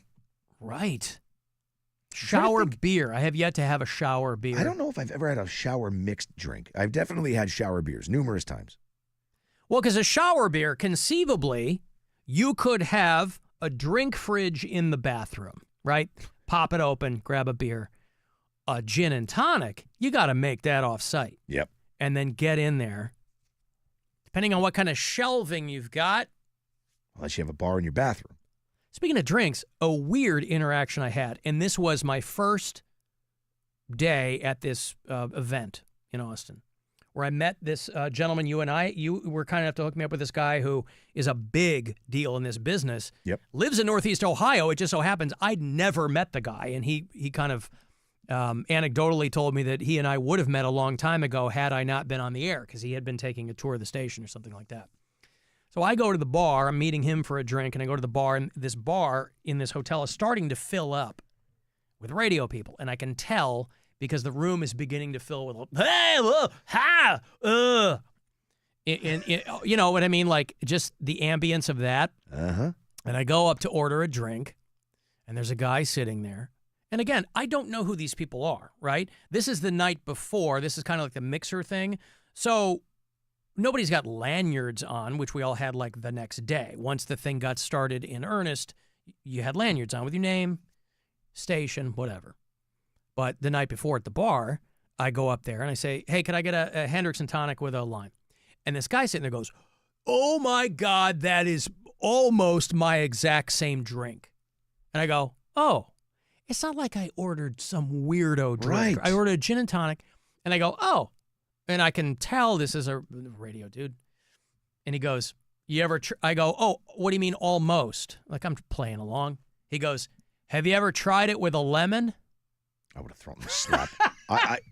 Oh, my God. Have you ever tried it with a lemon? And I just go, yup. Yeah. Tried it with a lemon. Now, he might have been 4 deep by that time. He might be. He certainly didn't look like it. Oh, my God. Oh, my God, bro. That is almost my exact drink. And I go, must be kismet. Wow. And then I'm like, what do you mean? Oh, you ever tried it with a lemon? You know, no, I never even thought of it. You know what? I normally try it with a couple of pomegranate seeds in there. I'm going to try it. You mean with the only other garnish of fruit that every bar has? Yeah, I've tried that. I'm partial to... I should have said, have you ever tried it with lime? And Yum. lemon? And lemon? What? How about the delicious taste of limon? Oh, my God. Remember the 7-Up promos back in the day where they tried to make... Or was it Sprite? They tried to make limon happen? Sprite. Half lemon, half lime. Now, you got to be old to remember this, right? Late 70s, early 80s. Sprite was trying to make limon happen. Portmanteau, lemon and lime. And I don't know if it... they hung on to it for a minute. The secret of a good time is a great combination. Good friends, a good place to make it just right. We know the secret when we're hot and thirsty. Limon's combination is the secret of Sprite. Sprite takes the tart taste of lemon and the tangy taste of lime to give you the refreshing taste of limon. Limon, limon, limon is the secret of Sprite. the secret of Sprite. Can you believe that's what pop commercials used to be? Did you guys? Now it's like, yo, whatever. It's like, but all pop advertising is for, like, technically an urban audience, but, athletes or whatever. Back then it was like people hiking with a giant bucket of Sprite in bottles. Ain't like that anymore. Were those guys singing Hyman? Did you, like, every time they would go back, it was like, Hyman. Yep. Hyman. I'm like, Jesus. Hyman. Yeah. Hey, let's bust another Sprite. Yeah. Now, because they could have gone two ways. There had to have been a marketing meeting over there at Coca-Cola Incorporated at some point where they were like, okay, guys, we're going to combine lemon and lime. Should we do Lemmy or Lyman? And they go, I don't know. Lyman feels more like it's going to be something. And they blew apart the Avon Lake power plant with explosives. Yeah, they did. And the neighborhood there, the people that were near that, they were none too pleased, even though they had been told. I don't know that. I think that it went the way that it was supposed to go. But I think, but again, that is a massive, massive structure. And so I'm curious how big something has to be part of a controlled demolition by that. If you smell barbecue weed or weed barbecue. No, but I had a gin and tonic with lime the other night. And it blew, that's my drink. Almost. It blew this guy's mind. So that was the interaction that set the tone for the remainder of the afternoon. I also had a program director. My radio station in Chicago was being sold, and I left and whatever. And there was another guy, or I don't remember if it was being sold or something was happening. I met the guy, our own Rob Anthony here is the program director of WMMS, in addition to being my co-host here. The program director who was incoming to my station in Chicago as I was leaving was at the bar. And I introduced myself, and he goes, yeah, I know. He goes, I wish you had stayed. And I go, you know what, bro? You could have put a word in. Yeah. I wasn't looking to leave again, but that's the nature of the biz. Right. It brought me here, Rob. That's right. Right? To the Buzzard. Hey, Dick. What's up, Alan? And Rob, how are you? Hi. Hi, Dick. Yeah, hi. I just wanted to say something. It might be my imagination, but I watched the game Friday night. I listened to the guys on the Channel 5, but I was thinking Sanders, boy, he looked pretty good, didn't he? I thought he looked good, to beat him that bad. Are you talking about the Colonel? No, the Browns. The Browns. Oh, Sanders. Oh, Shador. Sanders. I thought you meant Colonel Sanders. No. Man, I just couldn't believe, and they were just gelling in all quarters. And I'm just hoping they can keep it up. But I think the big surprise, I can remember, I was worried there after the All-Star break. I saw they were in a deep slump, but they're really playing good ball now, Alan, and Rob, I think, don't you? Just purely coincidentally, the place that I was having dinner on Friday night in Austin had the Browns game on. And I was like, wow, That's weird, because it wasn't like they had a bunch of screens with different games. They had the Browns, and I was like, is this a Browns bar? Except it was like the vibe was like an old Irish pub or something like that. So I'm like, I don't know, man, but I would not have known that was happening had I not looked up and had seen that it looked like they were winning at that time. So you're very happy then, Dick. Yeah, but another thing too, I'm thinking the Guardians can make the wild card if they can. What do we got? August, September. The wild card. Surprise. Oh, wild card. Ah. Yeah, wild card. Yeah. The wild card. Yeah. So yeah. So Shador Sanders is his guy. Is there any chance, Dick, that you and I can get the nickname the Colonel going for this guy? Yeah, sure. I'd sign it. All right, yeah, I would right. sign that petition. This is what I'm saying. I would like to take part in that, and Yeah. Yeah. Oh, I just wanted to tell you, guess what? What's that? I look forward to you in a couple of weeks, Alan. I can't wait. Oh, boy. To meet you, buddy. I want Rob to come. Come on, Rob. I'm sorry, Dick. I'm busy that weekend. I'm away. I really still have a lot of jet lag, Dick. I just really think it's so nice that you're going to see him. We'll see what happens. I certainly can't make any promises, but because, of course, travel plans can change on a dime, Dick. But Yeah. yeah. Yeah, I look forward to seeing you, Alan. I really do. Are you planning on eating there, or are you going to go out to eat? Rob, shut up. I'm sorry I can't make it, Dick. I was just wondering where you guys were going to eat. Huh? Well, Oh. maybe. Huh? Oh, okay. Thank you, Dick. I failed. Pull my chute on that one. Oh, I love it. I love it so much. Alan, you went all the way to Austin, but you won't go to a date to make one Dick happy? I'm not going to. Yeah, that's what I've been saying. No. You're going to right there. No. Right there. You and Gwen getting together at You're down to Chappelle and Dick together. What Same am I gonna? trip. I'm gonna pull up on his convalescent home and stick my head in there. Yeah, you have a back seat. Take him for a nice Ponderosa. No, Ponderosa. Hey, there was a guy. Boy, you want to talk about a dude who's getting tossed around? This guy, Rome Ramirez. Remember Rome Ramirez? This was a guy who was kind of doing his own thing.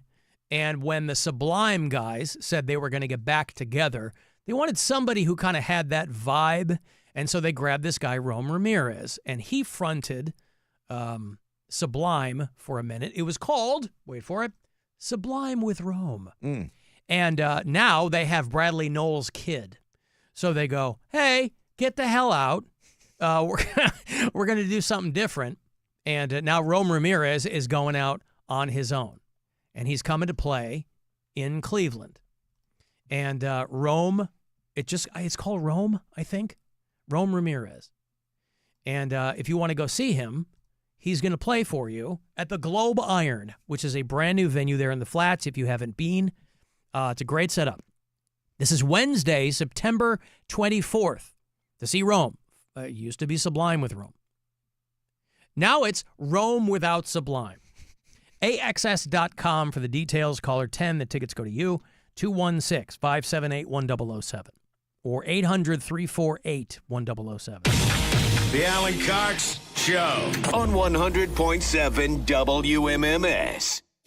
Our iHeartRadio Music Festival, presented by Capital One, is coming back to Las Vegas. T-Mobile Arena, September 19th and 20th. Streaming live only on Hulu. And you could win your way to be there with a weekend full of superstar performances. Playing live. The Offspring. You gotta keep them separated. Jelly Roll. Sammy Hagar. Justice.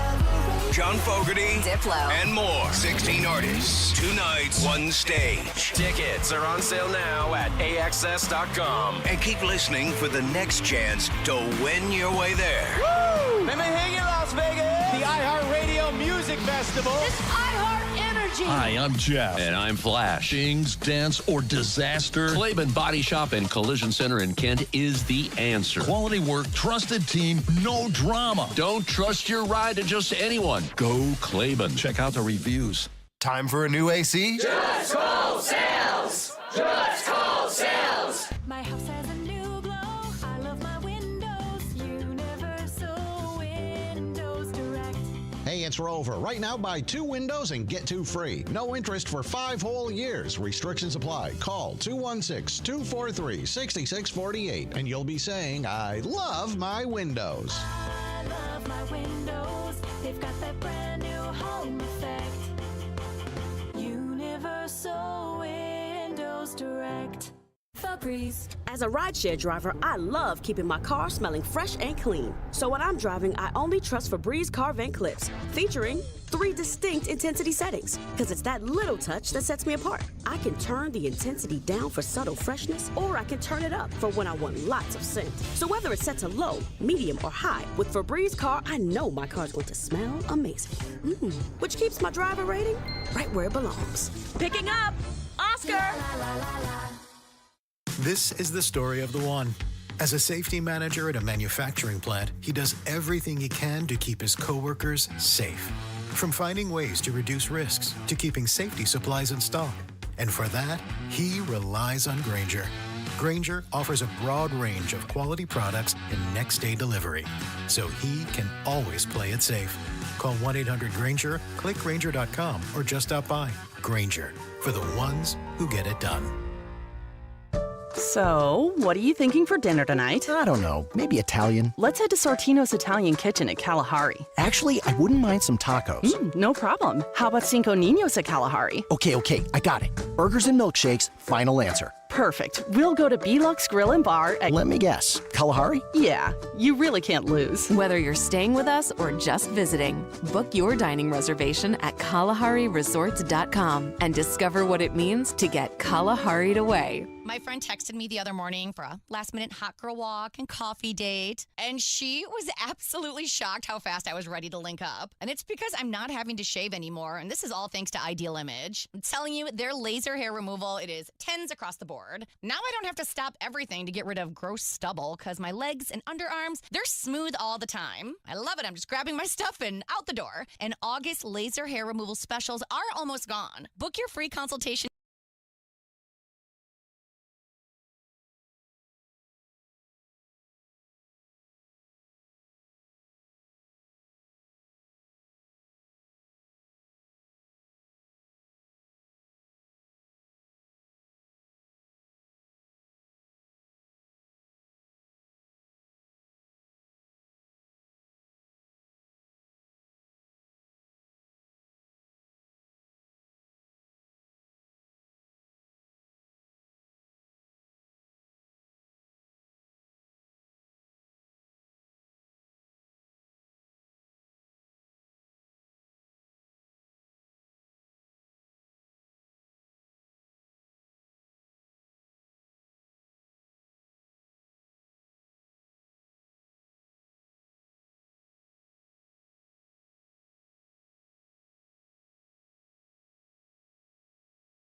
hire new lab technicians so she can bounce back into her old self. I need Indeed. Indeed you do. Our matching platform lets you spend less time searching and more time connecting with candidates. Redeem your $75 credit at Indeed.com/credit. Terms and conditions apply. From the Avon Lake Chrysler Dodge Jeep Ram Studios, we say yes. The Buzzard. The home of the Buzzard. Buzzard. This is 100.7 WMMS. Cleveland. Call the Alan Cox Show. Eat that, you piece of crap. 216-578-1007 or 1-800-348-1007.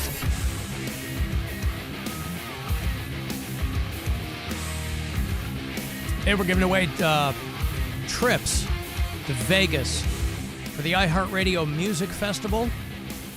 John Fogerty, Sammy Hagar, a bunch of other people. But 5:30, I think, is when I have that keyword for you. It's a trip for you and a pal, and we throw you $1,000 to boot for the trip. So that'll happen around 5:30, I think, all week, the keywords for that. Round trip air to Las Vegas, 2-night hotel.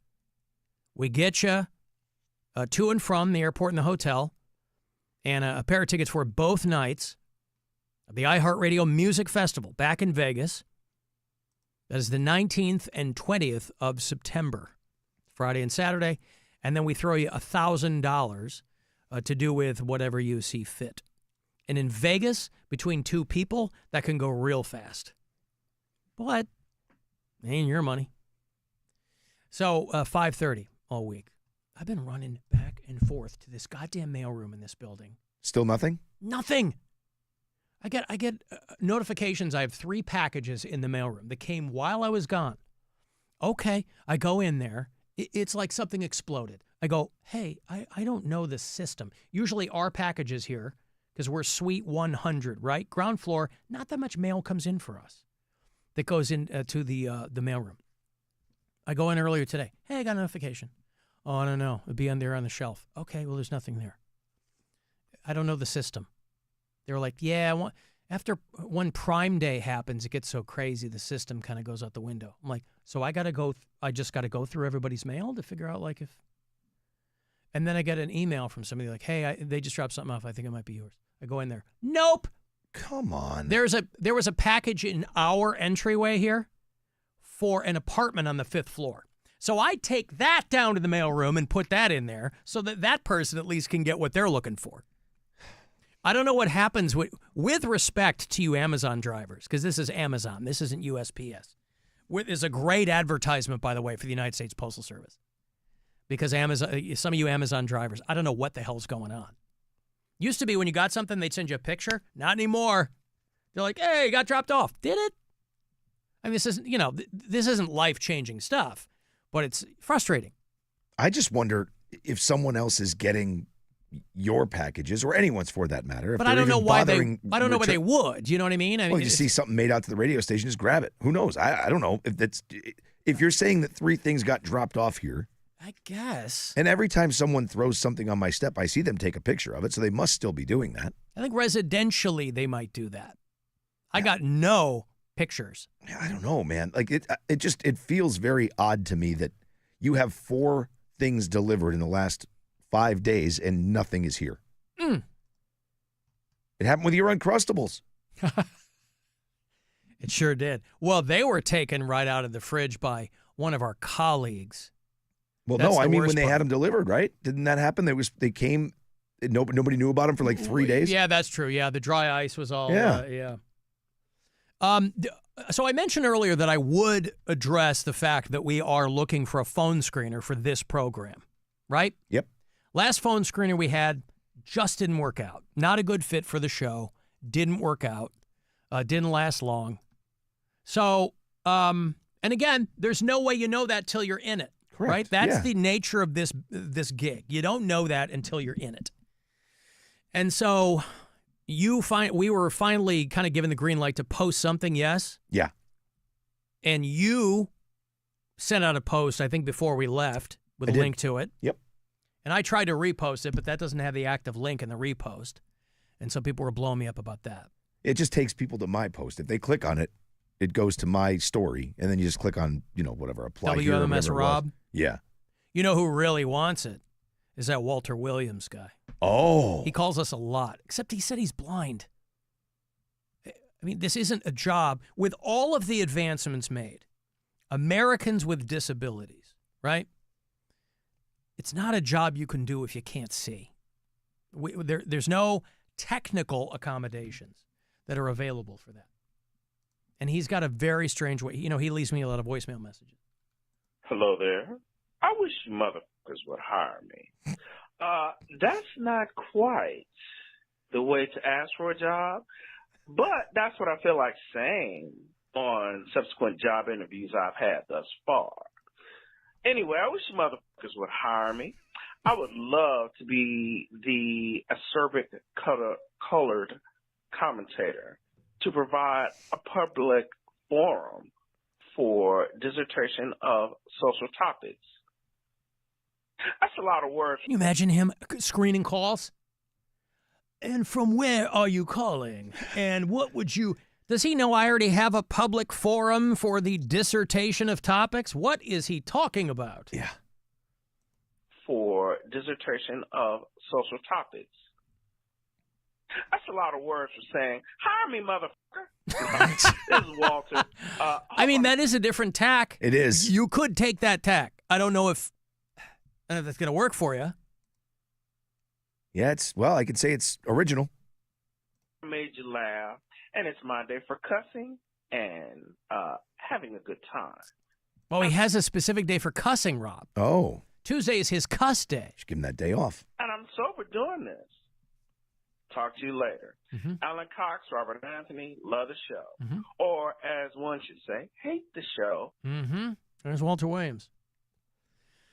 I wish some of you mother effers would hire me. How about that? I mean, listen, man, that's going all the way in. It sure is. Yeah, good for him. But I don't understand the rest of it. I when he calls, and he does crack me up, I like what he's trying to do. But about 50% of it maybe registers with me. So when he goes, a public forum for a dissertation of, I don't know. I got that covered. Lost me. Yeah. Hello. I would like to be the Alan Cox Show. Who's this? You're the caller. Oh. Alan Cox Show. Who's this? This is Kevin. And from where are you reaching out today, Kevin? I'm out in Oberlin. Oberlin. Yes. Home of the... You know what I'm saying? It's going to be like... And then he would just go... What are they calling about? Put him on hold. And he'd go, oh, that's right. I can't use this software. Damn it. But I'll tell you what. The guy is... he's not persuasive. But he's persistent. He's diligent. MFers? Alan, I used to drive for Amazon. Pictures are sent to residential deliveries only, no pictures to companies. Why would that be? Because when I go in this mailroom, by the way, there are 4,000 packages for one or two people. There are people who live in this building who clearly everything they have ever bought is off of Amazon. I'm like, I know where our packages usually are. They're right inside the door. Nothing there. I'm like, okay, well... Again, I don't know that, because like the concept of taking someone else's package, you don't know what's in it. There are 4,000 options for somebody who's just randomly taking packages in there.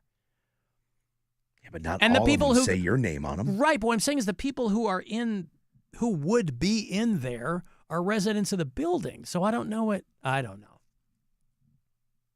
When I was in there during this last break, there's this girl, resident of the building. She goes, oh, I'm sorry. I go, no, please. Come in. You live here. I'm crawling in the dark here. No idea what's going on. I'm looking through anything that looks like it might be the size I'm looking for. So I don't know what's going on. Was it your order from the GDS? From the Green Dildo Society? Yeah. Sure was. That's why I was looking for a heavy package, Rob. A sizable... Something that had some heft. They're dense. Yeah, dense. Yeah. That's what I was looking for. Uh-huh. Is that fake that they're putting nets up at the WNBA games? I don't know. I mean, the nets that are a there goof? because think about it. The nets are there for the hockey games anyway. Yeah, right. You know what I mean? So if they don't know where they're coming from, I guess it's easy enough to just pull them down. Yeah. I really hope that they don't have to do that. For a couple of people chucking Throw up a dildos. dildo net? Yeah. I hope they do. Oh, that's awesome. Oh.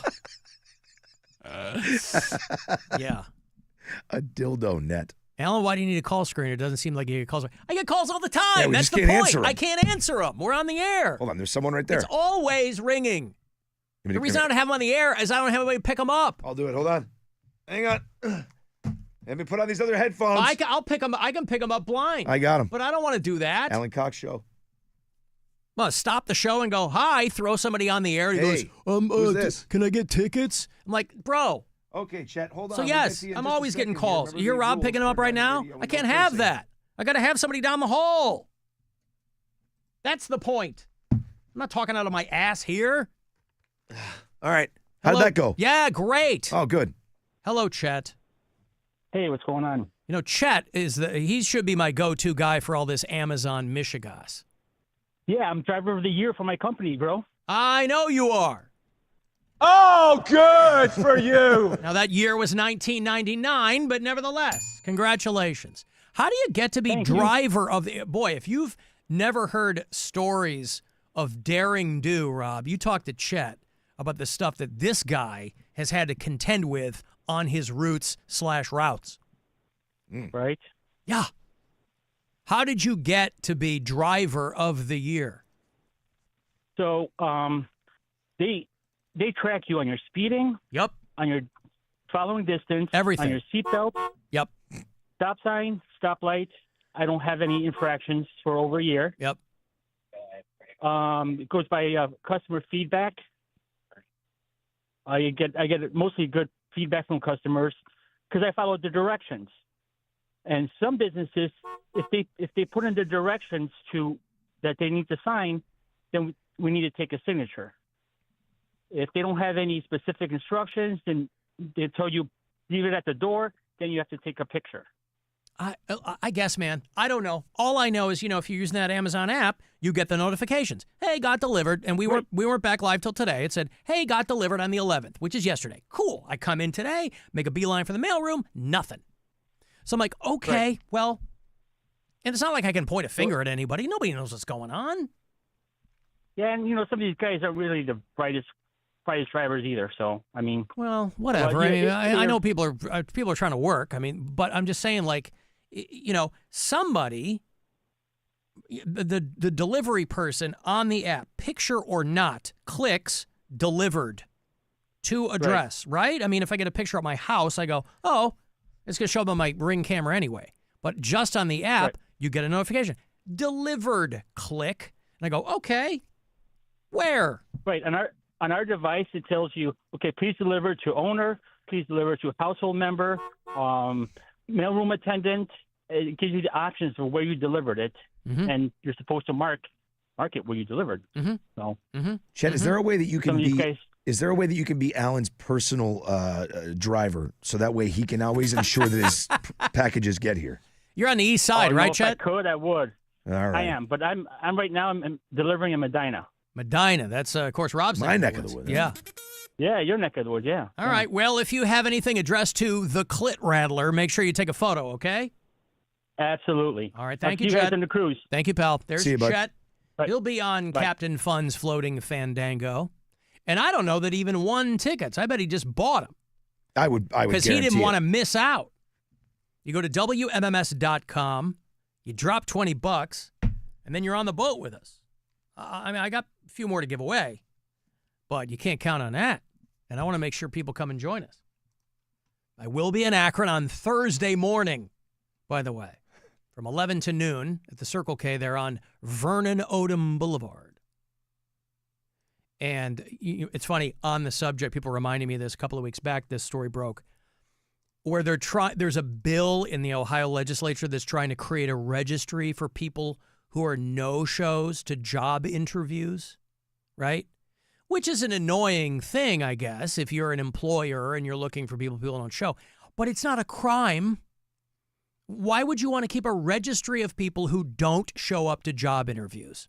They're like, well, it's to hold job seekers accountable. What about the people who spend a ton of time going back for an interview? You know, you get, oh, we'd like to see you again. Okay. This has happened to all kinds of people across all sectors of business. You get called back for another interview. Maybe you get an email and then nothing. The person who's hiring ghosts you. Why is it incumbent on the person having the interview? They're like, well, we hold job seekers accountable. We hold job employers accountable. Give me a break. It's such an Ohio legislature idea, right? You skip a job interview, it's not like you've broken a contract. It's just like you get ghosted by your date or something, right? Well, is it like if it's your first one or if it's habitual? I don't know, but who cares? There's all kinds of employers who ghost people all the time. But isn't that part Bring of people like, back and back and back for interviews, and then you got to hit them up. You know, hey, did you hire somebody for this? Maybe you'll hear back, maybe you won't. But isn't that part of like if you're getting unemployment, you're supposed to go on job interviews or apply for jobs And or whatever? that's how they're couching it, but it's like, still, the fact remains, they already have ways of tracking that. Okay, For people all right. who are on unemployment. I thought they were just trying to keep that in check, is what it sounded like. But That's how it's couched. Yeah. That's how all those things are couched. Anytime they want to do so, anytime they want to put people on a list, oh, this is to keep people accountable. What about the employers? I agree with that as well. Right? Will this allow job seekers to report to employers who ghost them? Guess what? I bet not. My wife had a couple of interviews with this company. They were great. I mean, they were all about bringing her on board. She ended up taking another job anyway. But these people, I mean, you would be you would know who they are based on billboard purchases and things like that. Yeah. Right? So, I mean, literally like nonstop in communication with her. So she's like, I think this is going to happen. Cool, great. And then not a word, literally just gone. Yeah, ghosted. I could not This believe. is what I'm saying. Like nothing. And then what? You were supposed to follow up with them? She did. Like 3 times. Yeah. And then nothing back. I'm like, what a dick. What Yeah, a nobody's dick move. nobody's putting them on some kind of registry. Just like everyone's adults. Hey, you hired somebody else or you like somebody else better. Great. Yeah. It happens. She's an adult. Tell her. Yeah. What a douchebag. So it's, again, no shock that the people in the Ohio legislature are trying to tip the scales ever in favor of employers. But it's really silly. Like, you're going to end up on a list if you skip a job interview. And yes, of course, some people habitually do that. But again, it ain't against the law. True. That just means they don't get a job. It's weird. All these things they're trying to come up with. Well, if you are looking for a job, we are looking for a phone screener. We will get back to you. iHeartCareers.com if you would like to apply for the Alan Cox Show phone screener position. Yeah. Thank you. Alan, what about when the person giving the interview doesn't show up? That's what I'm saying. When you waste your time. Because if you're actively looking for a job, you're running around, conceivably, you're doing that. But people will always elevate the worst cases of it. That's their snapshot of why they're doing this. Oh, you got to hold people accountable. Do ya? Yeah, that's really where your accountability arrow should be shot, at the people looking for a job. Now, when I interview people, Rob, as Dr. Elgin Glimrimple, when I use one of my aliases, that is merely that I can avoid accountability. They'll be like, who did you interview with? Some guy named Poon Hairswith. Oh, there's no one around here by that name. Are you sure? I'm positive. He said he was from this organization. Well, he's been lying to you the entire time. Damn, Dr. Poonswith. No, he's not the doctor. Oh. Dr. Elgin Glimrimple is the doctor. My apologies. Poon Hairswith is merely an innovator and an entrepreneur. I screwed up my backstories. I apologize. No, it's hard to Origin stories are tough to keep track of. I'm like, if you're a comic book nerd, the character Moon Knight, one of my favorites from back in the day. He had multiple aliases and personalities, right? He was Mark Spector. He was a soldier of fortune. He was a cab driver. That's me. Sometimes you might be talking to Tux Flamingo. Ooh. Or Barnabas Tahoe. or dusty green beans. If you run into me down in the flats when I'm doing my boot scooting boogie, Rob. Hey, when I go to Cedar Point, you ever heard of Cedar Point? It's an amusement park. And if you've never been to it before. Cedar Point, brand new tilt coaster. Want to get stuck? Siren's Curse. Or you can just walk around and they got all kinds of new stuff, by the way, at Cedar Point. I know that Siren's Curse is getting the lion's share of the attention, but a lot of people are having fun on it. Summer, it's Northeast Ohio. Cedar Point is out there and waiting for you to be in it. You can go to cedarpoint.com for the details. I will throw you a couple of tickets here. Summer is waning, right? The days are getting shorter. Throughout the month of August, I was reading a thing. We will lose 70% of the daylight that we had in July, Rob. Oh, God. It's almost here. So a couple of tickets for Cedar Point for you. Good luck. Have fun. Caller 10-216-578-1007 or 800-348-1007. It's the Alan Cox Show. On our free iHeartRadio app and your favorite smart device. Just tell it to play the Alan Cox Show. On iHeartRadio. From the Mr. Hero I crave the hero. Weather Center. WMMS weather. Partly cloudy tonight, a chance of thunderstorms, overnight low around 69. Scattered thunderstorms tomorrow with a high of 83 and rain ending Thursday with a high of 81. This report is sponsored by Wayside Furniture. Celebrate 88 years with Wayside Furniture. Stop in for a free gift and enter to win a $500 gift card. Wayside in Akron, 1367 Canton Road, near the intersection of Route 224. Keeping it local since 1937. Time for a new AC? Just call sales! Just call sales! If you're 55 or older and into that whole saving money thing, T-Mobile has an exclusive phone and internet bundle just for you. Right now, get 2 unlimited phone lines plus 5G home internet for just $30 each per month with autopay, plus taxes and fees. And with 5G home internet, setup is easy with just 1 cord and no technician needed, which is great if you're also into that whole keeping it simple thing. Switch now and experience the best mobile network in the U.S. Visit your local store to start saving. T-Mobile, it's better over here. Based on analysis by Ookla of speed test intelligence data Q4 2024 to Q1 2025. Ookla trademarks used under license. Unlimited on our network. Customers on voice plan may notice speeds lower than other customers and further reduction if using more than 50 gigs a month due to data prioritization. Video streams and SD on this plan. Home internet pricing after $20 in monthly bill credit plus $5 per line without autopay. Debit or bank account required. See 5G device coverage and access details at T-Mobile.com. As a rideshare driver, I love keeping my car smelling fresh and clean. So when I'm driving, I only trust Febreze car vent clips, featuring 3 distinct intensity settings. Because it's that little touch that sets me apart. I can turn the intensity down for subtle freshness, or I can turn it up for when I want lots of scent. So whether it's set to low, medium, or high, with Febreze car, I know my car's going to smell amazing. Which keeps my driver rating right where it belongs. Picking up Oscar! Hi, it's Casey for the Calvetta Brothers Floor Show. For 3 generations, my family has helped your family beautify and update your home. At the heart of our success are the friendly employees and family members that have helped and guided you along the way. As we expand and improve our locations and products, we still understand that our reputation is built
Us on WMMS. Go to WMMS.com/rules.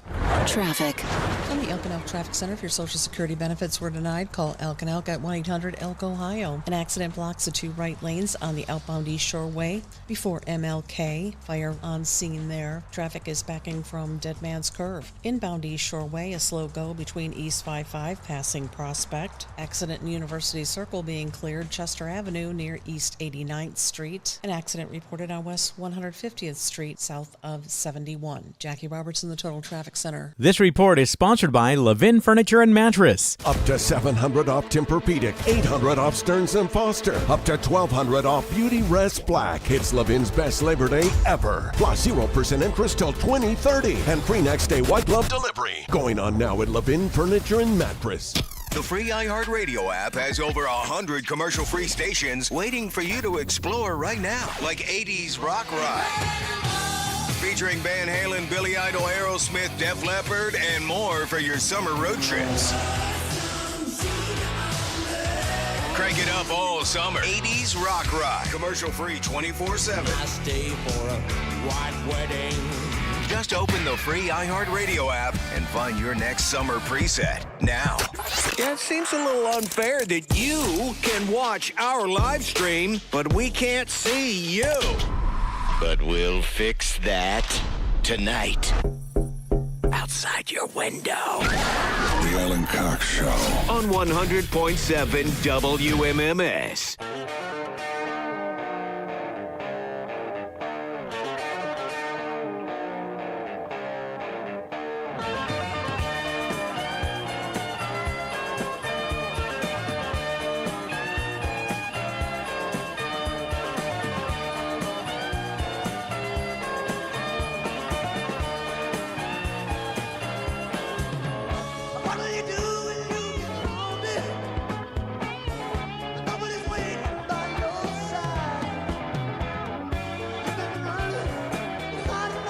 Boy, this guy went on to big things, Rob.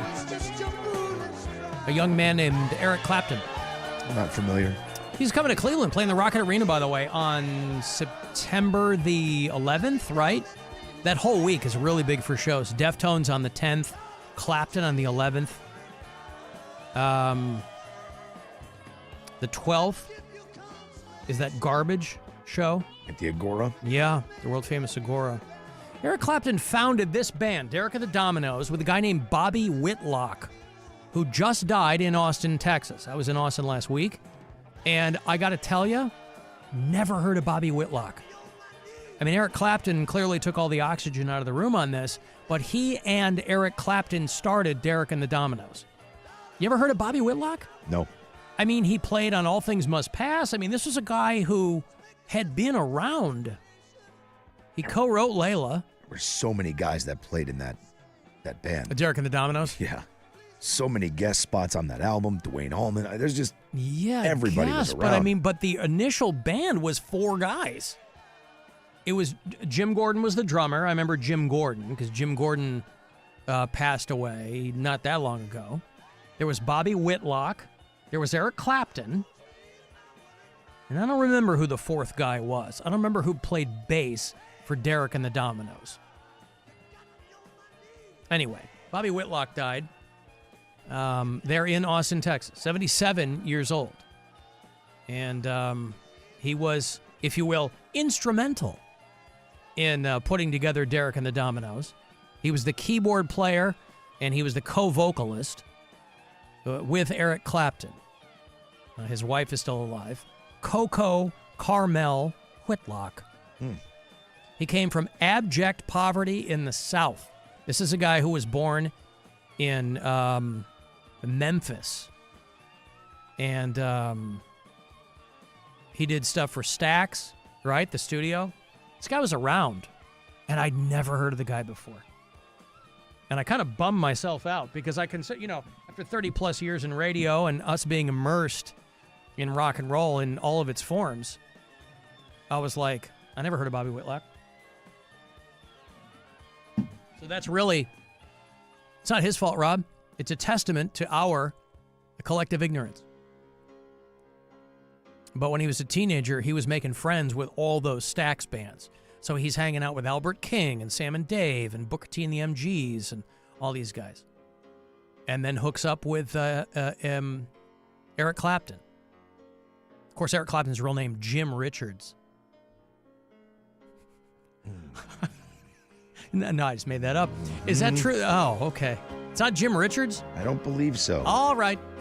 It's Eric Clapton. Ah! And they took the R out because he was self-conscious about it. Got it. It became Eric Clapton. Understood. Well, certain parts of the world, he's probably still called that. Anywho, hey, Alan Carr Radel was the bass.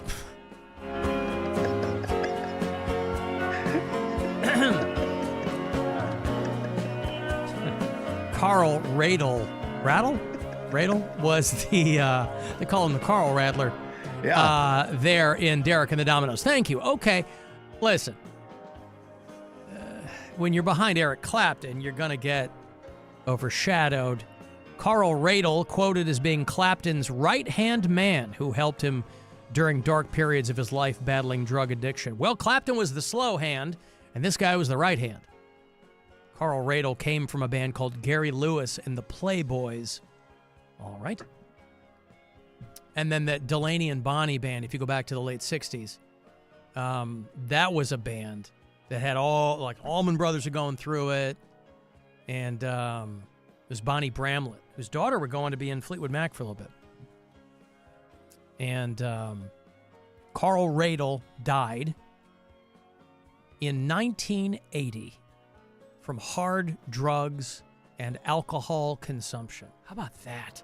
Boy, if you're going to go, because you don't want to go from soft drugs, right? You don't want to go from like caffeine overdose or something like that. But it struck me somehow as strange that I had never heard of Bobby Whitlock. Also dead, AOL. America Online has announced that they will pull the plug on their dial-up internet 34 years after it launched. Fantastic pun. This September will be the end of that era of the internet. People were still using that? In some capacity, yeah. Not to the extent that, like back in the day, you were getting the AOL discs in your friggin' cereal. Yeah. But dial-up internet to be discontinued. Again, this is what I try to remind myself, and I think it's instructive. There are still people rocking flip phones, right? And we talk to people as though everybody's watching Netflix and everybody has a smartphone, and there are plenty of people rocking flip phones. Plenty of people still have cable. Plenty of people probably still using dial-up internet. But even dial-up has probably gotten exponentially better. The AOL dialer software, everything associated with America Online is going to go away next month. Everything. The 2019 census said that in the entire United States, 265,000 people relied solely on dial-up internet. Wow. Because they're mostly in rural areas, right? Every time they try to get something going, the Biden administration, they set aside a whole bunch of money for rural internet. And, of course, anything that is going to help people was completely removed by the Trump administration. So they've gotten rid of that.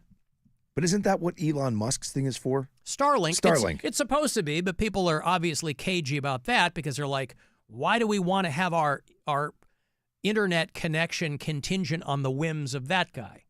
Sure. Which is ultimately what it comes down to. But again, it's an option. It is. Starlink is how that's sold to people, right? But in the entire country, 265,000 people were still using dial-up internet. Now, what about the email addresses? Because my mother still uses an AOL email address. I have to think those will go away too. Well, she better, I'm going to have to, now I'm going to have to make like a Google account for her. For AOL customers still using dial-up, Yahoo will provide alternative connectivity. Wow. Oh. Yahoo. They're going to be done in 2 years. Yeah, I was going to say. I can't wait for that. Rob, my email's not working. Can you help me make a new one? Sure, Ma. Yeah, okay. So see, now your email address just ends with gmail.com.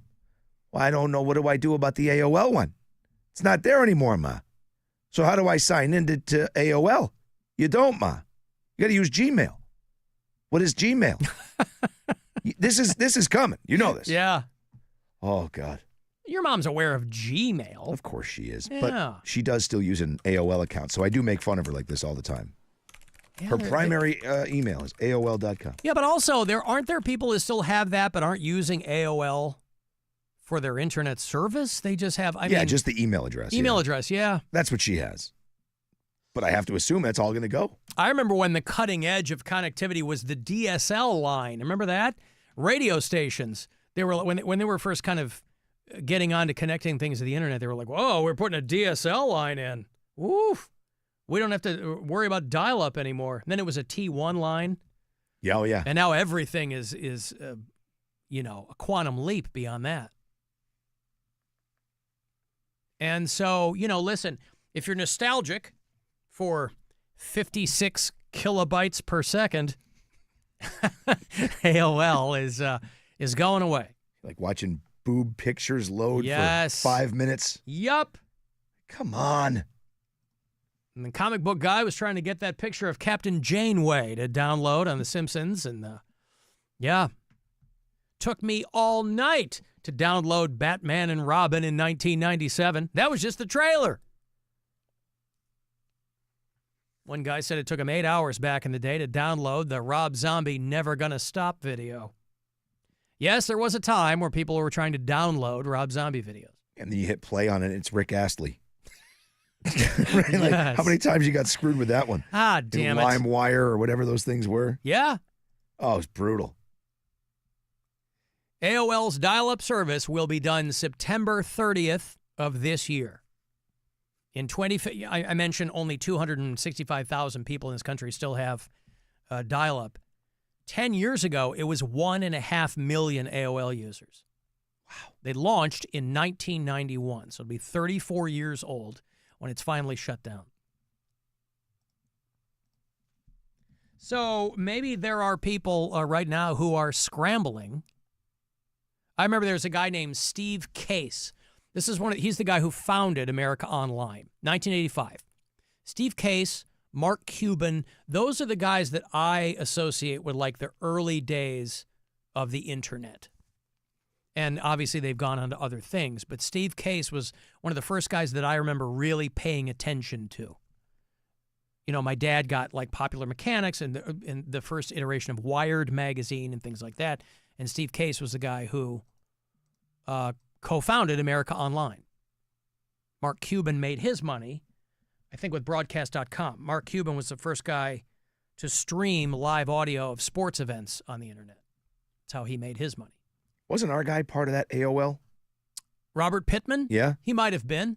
I think he was the CEO or something. He was for a part of minute. a lot of things for a while, yeah. I mean, he founded MTV.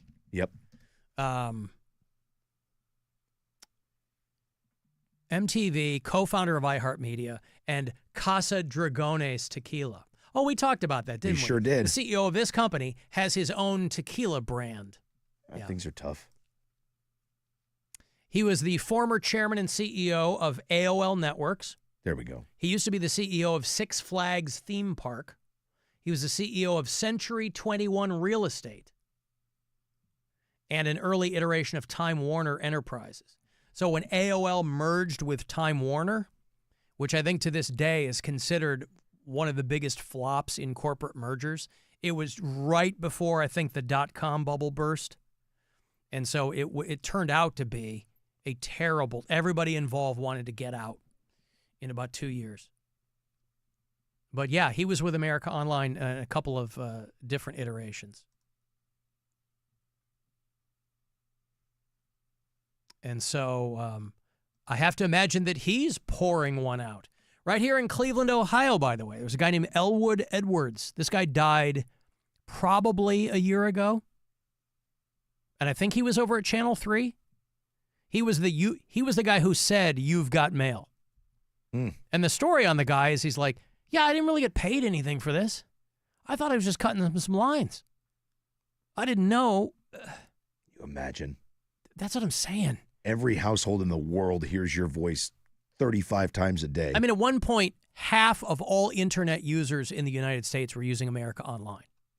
It's like the voice of Siri. The original voice of Siri is constantly complaining that she barely got paid. And that's Apple, for Christ's sake.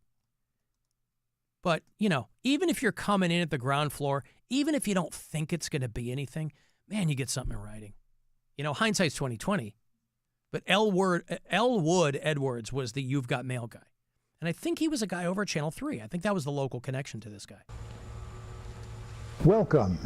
You've got mail. File's done. Goodbye. Hey, more than 30 years ago, Edwards recorded 4 iconic lines for what was then a little-known company called America Online. Those 4 phrases were welcome, you've got mail, files done, and goodbye. And get effed. Yeah. I would like to hear the, I don't know if they ever released or even recorded, like the outtakes.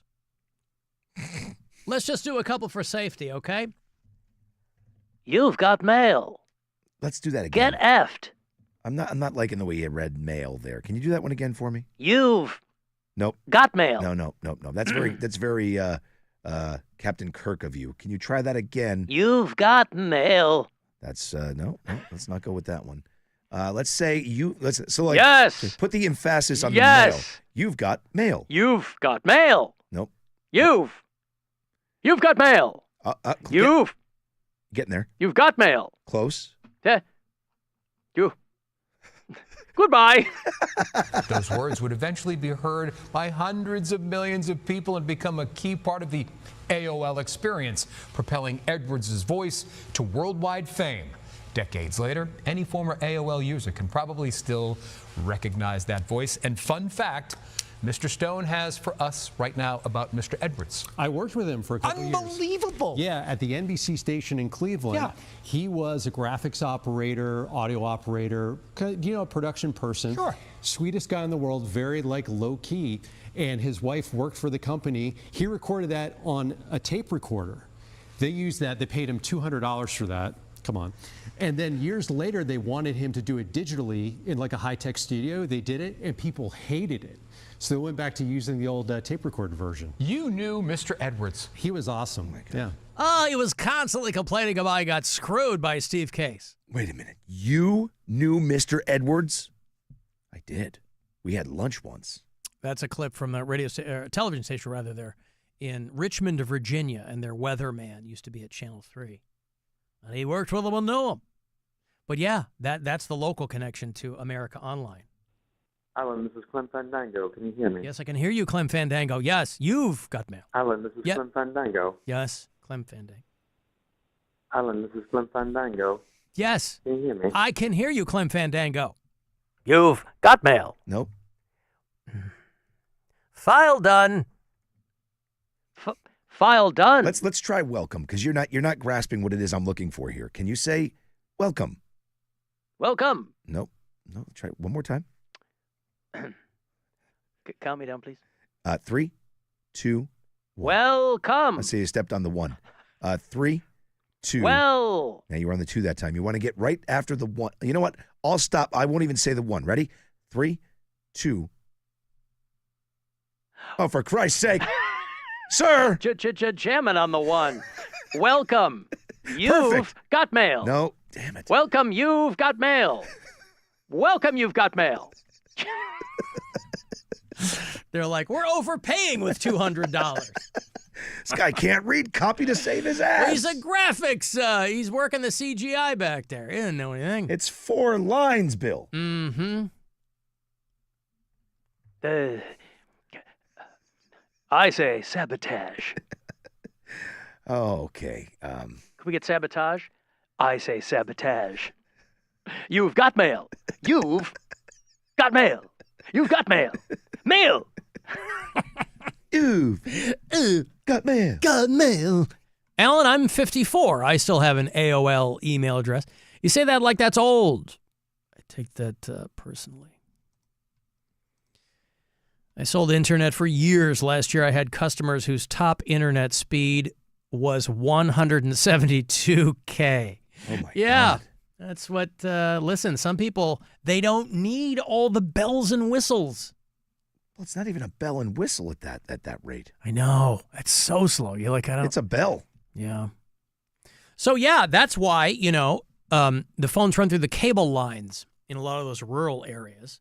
And so I don't know what your option is after this goes away, but obviously if you're the company, you go, we're not going to keep doing this for 250,000 people. CompuServe is in the background. I've been waiting for this. Gonna mount our comeback. CompuServe. Yeah. Radio Shack will return. Screw you, AOL. Mm-hmm. Waiting for you to drop the ball. Yeah. John Entwistle from The Who overdosed on cocaine and Viagra in a room full of hookers in Vegas. Is that true? That's pretty. If it is, that's as rock and roll a story as it gets. I was going to say, I wonder what his official cause of death is. Imagine if the poor guy did it by accident, like he just ripped a gigantic fat rail of Viagra thinking it was cocaine. His heart just exploded.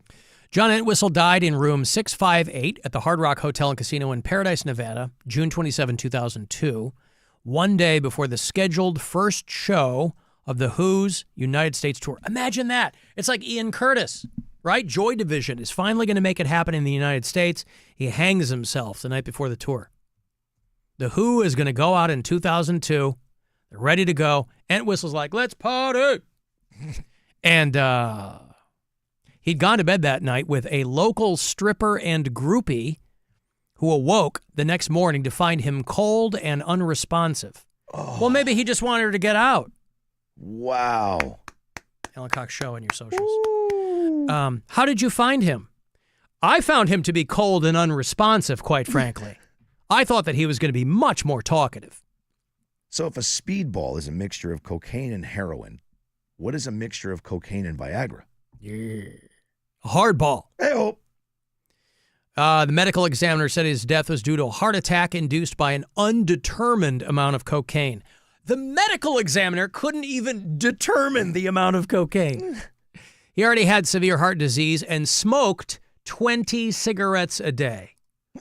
Why not just say a pack? Is that how much is in a pack? Yeah. Oh, okay. Yeah. I didn't know how many were in a pack. Oh, so a pack a day? Yeah, he's a pack-a-day smoker. That doesn't sound like, I mean, unless you're doing cocaine and Viagra and everything else. Wow, how about that? That guy was living. I guess when the other guys in the band, who knew he was like behind Keith Moon in the partying thing? I guess Who fans might have known that, but still, it's like, well, he was known as Thunder Fingers. But holy cow. I guess when Townsend and Daltrey are taking the lion's share of the attention, and then Keith Moon goes teats up, like, well, I've got to keep this train a-rolling. Say, watch this. Anybody can die the way you did, Mr. Moon. Mm-hmm. I'm going to go out on some Viagra. Hold my hooker, cocaine, and Viagra while the medical examiner tries to figure out how I die. Was he nice to groupies? He was cold and unresponsive. That's how I found him. Man, you ain't going to find any of that kind of nonsense with the Doobie Brothers. And these guys were named after weed. Fun fact, none of them are related. Doobie Brothers. Oh, Rob, you see who's opening for the Doobie Brothers? No, I did not. Oh, it's a fun show. The Walk This Road Tour with the Doobie Brothers and special guest. Hang on a second. I got to take my headphones off. Go ahead. The Coral Reefer Band. Yeah. Hey, those guys have mortgages to pay. Speaking of going teats up, just because Jimmy Buffett goes, these guys are like, hey, we got a 19-piece band here. We got to do something. About a month away, Wednesday, September 17th, out at Blossom, tail end of the Blossom season there, with the Doobies in the Rock and Roll Hall of Fame. LiveNation.com will have the details for you. Pair of tickets for you if you're caller 10. Good luck. Doobies of the Coral Reefer Band.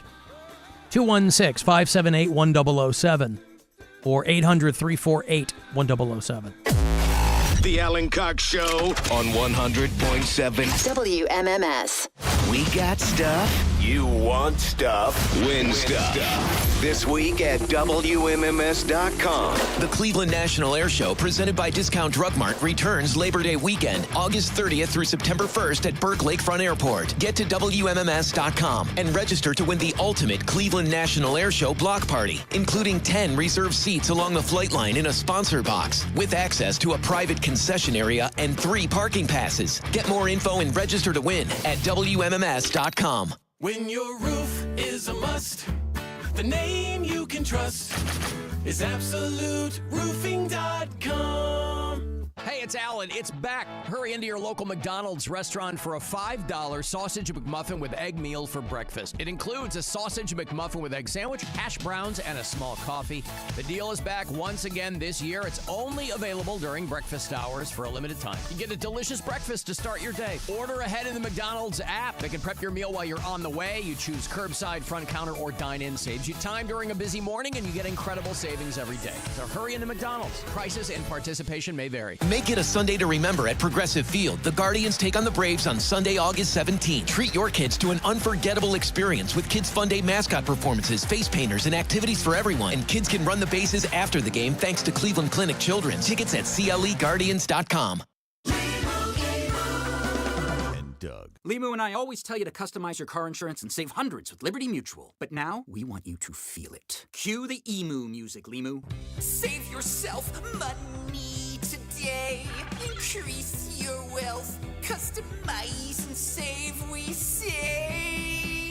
That may have been too much feeling. Only pay for what you need at libertymutual.com. Liberty, liberty, liberty, liberty. Savings vary. Underwritten by Liberty Mutual Insurance Company and affiliates. Excludes Massachusetts.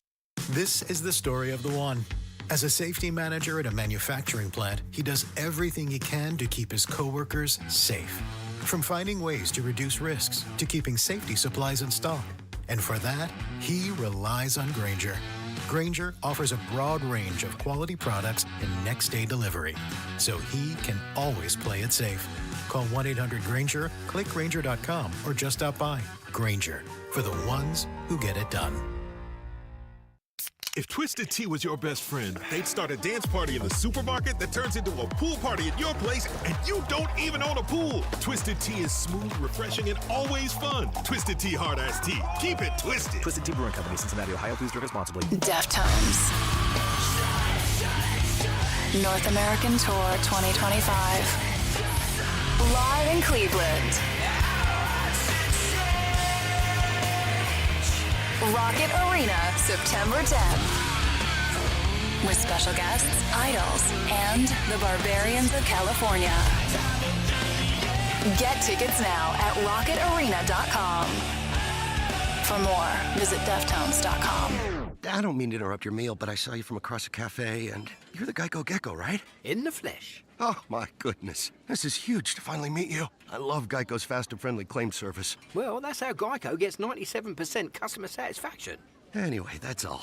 Enjoy the rest of your food. No worries. So are you just gonna watch me eat? Oh, sorry. Just a little starstruck. I'll be on my way.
7. From the Avon Lake Chrysler Dodge Jeep Ram Studios, we say yes. The Buzzard. The home of the Buzzard. Buzzard.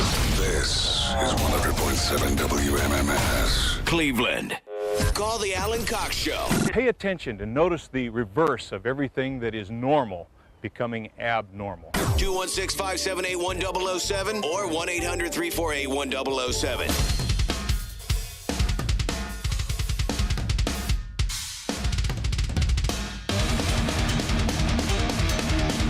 Your Cleveland Guardians back on home turf tonight against the Marlins of Miami. We will get out of here a little bit after 6 o'clock. Make room for your pregame coverage. 6:40 first pitch tonight, tomorrow, and Thursday. The Guardians coming off that series in Chicago. Get to White Sox. White Sox narrowly avoid the sweep there. 6-4 was the final on Sunday. So 6:40 tonight. Guardians, Marlins, here on the Buzzard. You can also listen on the iHeartRadio app. And use the promo code SURF, S-U-R-F, for 20% off at CLE Clothing Company. If you want to get in one of their stores and use it when you check out, just use SURF for 20% off. If you're shopping online, you can do it there as well. If you are trying to get yourself tickets for Captain Fun's Floating Fandango, the Alan Cox Show cruise, I will be, again, I would tell you to go to WMMS.com and buy them. They're $20 a pop because you're taking your chances. If you want to join us for sure, taking your chance to try to win them. But I will be down in Akron before the show for 1 hour on Thursday. The Circle K on Vernon Odom Boulevard. I'm going to be there from 11 to noon, and I got to haul ass back here to do the show. But if you're down Akron way, keep that in mind for Thursday morning. 1 hour only. I don't know how many pair of tickets, but I would make sure you secure them for yourself and go to WMMS.com. You can buy them there. It is all brought to you by Circle K.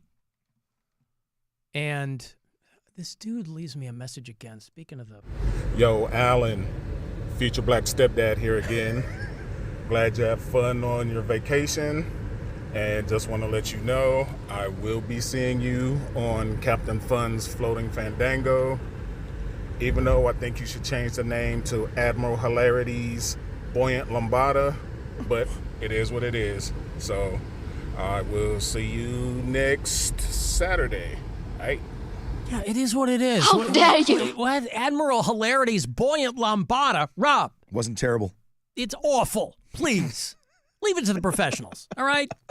Give me a break. This is why my mother will never choose you. This is why. How dare you? This is the first time How dare you? How dare you? First time he hasn't mentioned Thanksgiving. You are squiring a woman with a professionally hilarious son. And you're going to come at me with that weak sauce? Admiral Hilarity's Buoyant Lambada? The Forbidden Dance? How dare you? No one is doing the Lambada anymore. They did it for about 5 minutes that one summer.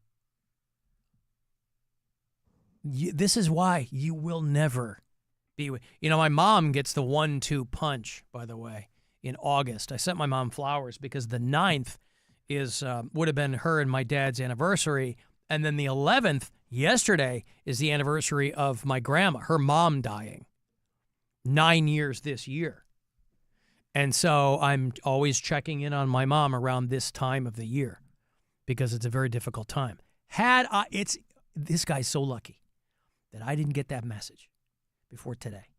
I would have said, Mom, there's this son of a bitch who keeps calling. Son of a bitch. Throwing these dumbass alternate names. I don't know if you know this guy. He pretends like you do. She'd be like, oh, yeah, he's coming for Thanksgiving. Oh, honey, I didn't know that you already knew him. Mom, I'm telling you right now. Telling you. This guy tried to get me with Admiral Hilarity's Buoyant Lambada. Mom!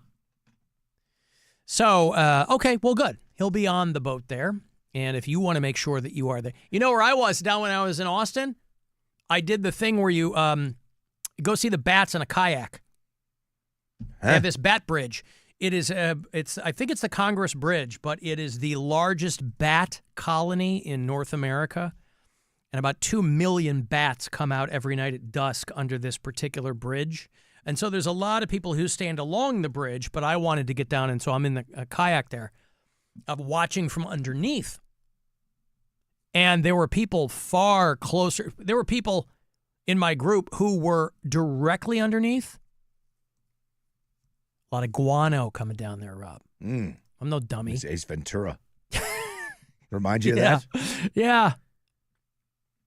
And you're like paddling through algae, these fake lakes and rivers. You know, the Colorado River goes there through Austin, but the rest of it is like these man-made lakes and these fake, you know, they call them lakes, but they're rivers. So I was able to avoid the guano on my own head, watching the bats emerge. Because big white bats make big white guano. Yeah, that's right. So I can assure you, well, best as I can assure you, no guano on Captain Fun's Floating Fandango. People who want to join us. But if you're down Akron Way, Thursday morning, I will be at the Circle K there on Vernon Odom Boulevard for an hour doing some tickets. But I would tell you to buy them at this point because it's a week from Saturday. Yeah. But all the info is at WMMS.com. Our buddy Ethan there in Rochester, when I was talking about John Entwistle. What a puss. That's my effing Saturday night. The thing that killed Who bassist John Entwistle the night before they were set to launch their 2002 American tour. That's a regular night for Ethan there in Rochester. Yeah, but again, how old was Entwistle versus Ethan? I don't know how old Ethan is. He's either 24 or he's 60. Ethan? I don't know how old he is, and gotta I don't want to know. Got to be in his 30s. John Entwistle was 57. That ain't old. old. Well, old enough to be like speedballs with freaking coke and Viagra. Yes, that's right. Your heart's going to blow up. Right, especially if you didn't have heart disease. Right. And he looked, by the way, a hell of a lot older than 57. Agreed. He was a hard 57. Literally. Sure! That guy, here's John Entwistle, all right? This is him alive. Wait, hold on. This is him alive. That's him alive. Yeah. He looked 80. Yeah. And I don't know how long before he died that photo was taken. He was 57 when he died. Dude, rock star years, man. Yeah. But you go out doing what you love. He died in his sleep. Isn't that after night? You're right. But here's what everybody says. When you ask people, by and large, how would you like to die? I'd like to die peacefully in my sleep, right? That's what he did. Yeah. Except the night before, hookers and Viagra and blow. Yeah. There isn't a person on the planet who wouldn't make that trade. He died doing what he loved. Yes. Prostitutes and drugs. Yes. And still had a heart attack in his sleep. And groupies. Hooker found him cold and unresponsive. That was just his way. I mean, Keith Moon was younger than that, right? When he died? Oh, yeah. He was like 32 or 30s, something. Yeah, 32. Yeah.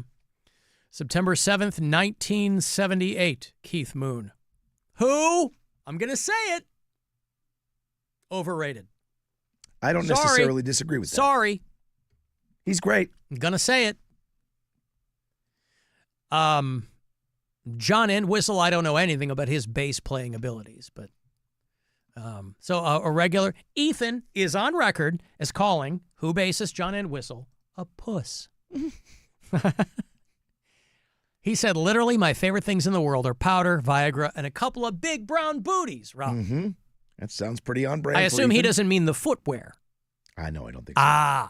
He's running around like a naked Keebler elf. I suppose, did he spell it I-E-S or Y-S? That would be the booties, depending on the way Ethan was thinking of it. I don't know. Ethan is 35. Well, there you go. All right. So he looks good. I mean, he's living hard, boy. Yeah, but Entwistle had 32 years on him. I know. I just did math. I wonder if this trip did something to me. Well, he died at 57. Yeah. And Ethan was 35. Yeah. I figured out math. But did you? No, of course I didn't. That was the... Yeah. Oh, my God, I figured out math. All I needed was to get my batteries recharged by going home to Rhode Island and Rob learned math. 22 years? Yeah. 20. Yep. 22. Yeah. He's got 22 years on him. Yeah. That means that Ethan has got 2 decades more of speedballs and hookers. Yeah, call him a pussy when you turn 58. He's living the... Exactly. Then you can call him You're a getting pussy. out over your skis, bro. Yeah, you have to beat him, Ethan. Yeah. You got to get to 58. So this is a random weekend for me. What a pussy. You don't think that was a random every day for Entwistle his entire life? Playing alongside of Keith Moon, you don't think this guy's been doing that for 40 years Could you imagine if, up until that point, all he did was smoke cigarettes? Do you imagine if they found out that was the very first time he ever tried cocaine? Oh, boy. No, I never touched that stuff, me lad. I only smoke cigarettes. Unfiltered Lucky Strike's all I need. One groupie was like, would you rip a rail off my hooter? You know what? Tomorrow, we're kicking off our North American tour. And hopefully by now, everyone's forgotten about what happened in Cincinnati back in the day. Let's celebrate here in the year 2002. Son of a bitch. His heart exploded. Alan Rob visited that Tom Brady statue. Maybe he just experienced a miracle. Who knows? That I figured out math while I was Well, there. that you came close to figuring out math. Came close to figuring out math. Yes. I don't know. You guys were talking about the Billy Joel documentary. This was a bit ago, so I understand if you ignore this message. But I was catching up with a podcast. I watched the Billy Joel documentary thinking it might make me like Billy Joel more because I'm a musician. I understand music theory. I really respect Billy Joel, but he's just so pretentious. It made me dislike him even more. Mm-hmm. And it's like he's so good, he just craps out songs with no passion. Boy, I gotta tell you, I am not getting that off this. I don't get the pretension part that everybody's leveling at him. And there's a big section of this I'm in the second half where they're like, oh, music critics didn't take him seriously because they thought he was just cranking out stuff. He didn't have a style of his own. But this is a guy who was like steeped in classical music, right? This guy was basically taking Beethoven pieces and turning them into pop songs. I'm not getting the pretentious part off of people. I don't understand what they're talking about when I'm loving. Now, again, I grew up listening to a lot of Billy Joel because my mom was a big fan. Talk show. But I don't have a particular nostalgia for Billy Joel. But watching this documentary, I'm like, this is just a guy. I don't know how anybody would level the accusation at him that he didn't have any passion. Because all throughout this thing, he's like, it was killing me trying to write songs and write this and top myself. I mean, that's passion personified. I don't understand when people have that opinion. They're like, oh, he crapped out songs. You know how hard it is to crap out songs? I didn't even say that. And by the that. way, that guy, I mean, all the hits that he had, that's like a fraction of his catalog. Most songs of Billy Joel, unless you're a diehard fan, we've never even heard because we're not, going through glass houses with a fine-tooth comb or whatever. I think that this documentary, is fascinating. I mean, he took his best friend's wife, this guy. Okay. I mean, listen, you can level all kinds of accusations against Billy Joel, right? He's a hard dude. I'll say that. But you're a diehard artist, man. To say that the guy didn't have any passion or he was able to, I don't know. I don't get it. Again, I don't mind pretension from people who really got the goods. I'll allow it, man. I don't care. Because I'm so in awe of those people. But that guy didn't like it. He was hoping it would make him like Billy Joel. I think this documentary is fantastic. You think he's pretentious, though? Oh, very much so, yeah. But that's I haven't even watched the documentary. That's just me with an opinion of him for years and years and years of listening to him talk to people. Interviews that I've heard him on or anything. He gives off, and I get what you're saying. If you can or if you're one of the greats, you should be able to do that. And you're not wrong. It's a lot for me. If you listen to some of the greatest songwriters or frontmen or whatever in interviews so many times, they just seem like just an average guy. right? Well, by his own admission, early on, he's like, I had a huge chip on my shoulder because I was trying to separate myself from other people. Like his first couple albums, they wanted to give him Elton John's band. Yeah. Because they were like, you're a piano player, he's like, I don't want Elton John's, I'm not Elton John, you know?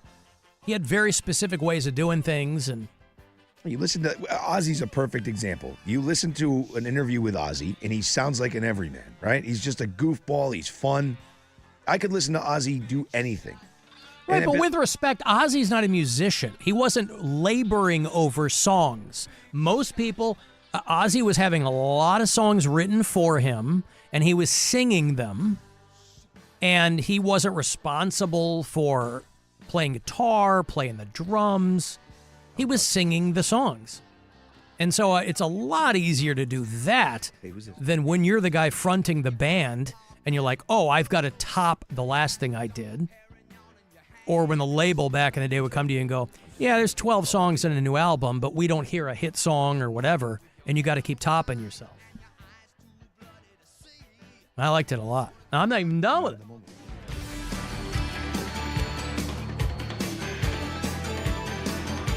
Cleveland, Ohio, when we had the river on fire, and now look at us. Lord Michael. Joe Cronauer, Brian Fowler, Beckett, Clark Brothers, 15, and Oberlin Rock. I couldn't sit or stand. They want to hire me, and then they go Yahoo it up. They're listening to MMS. Woohoo!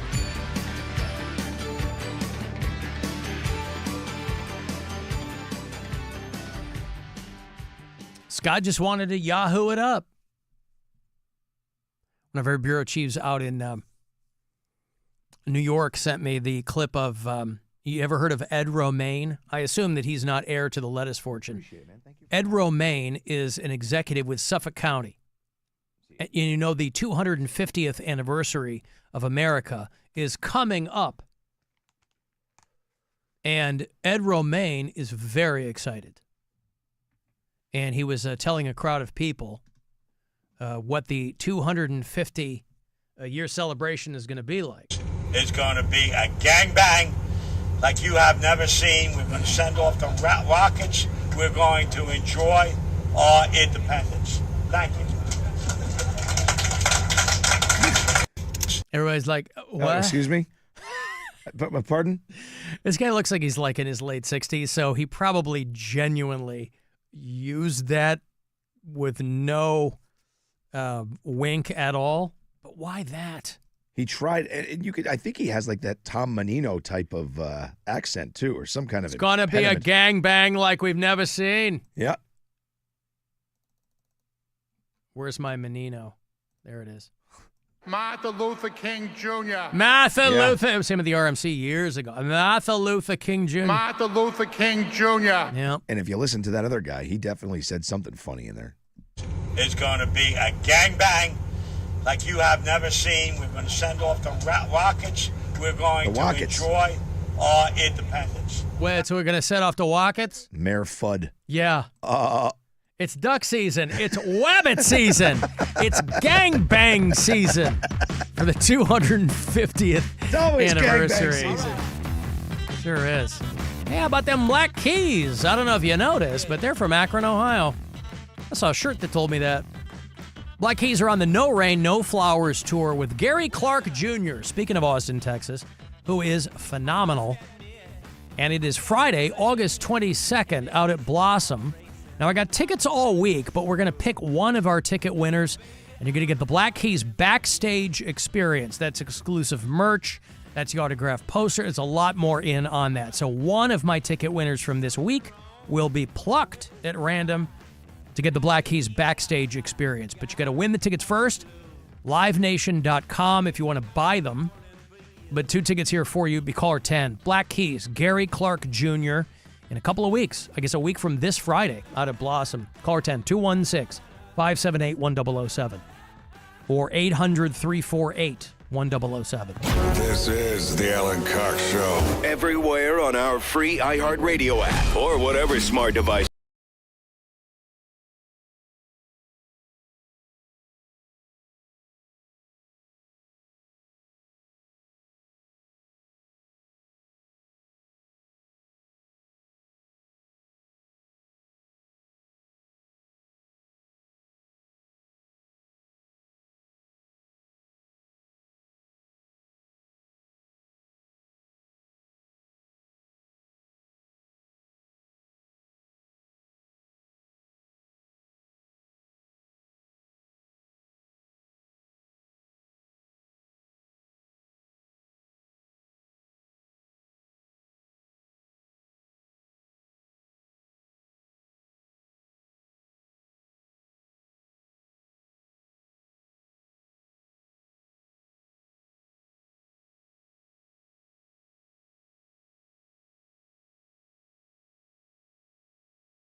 MMS.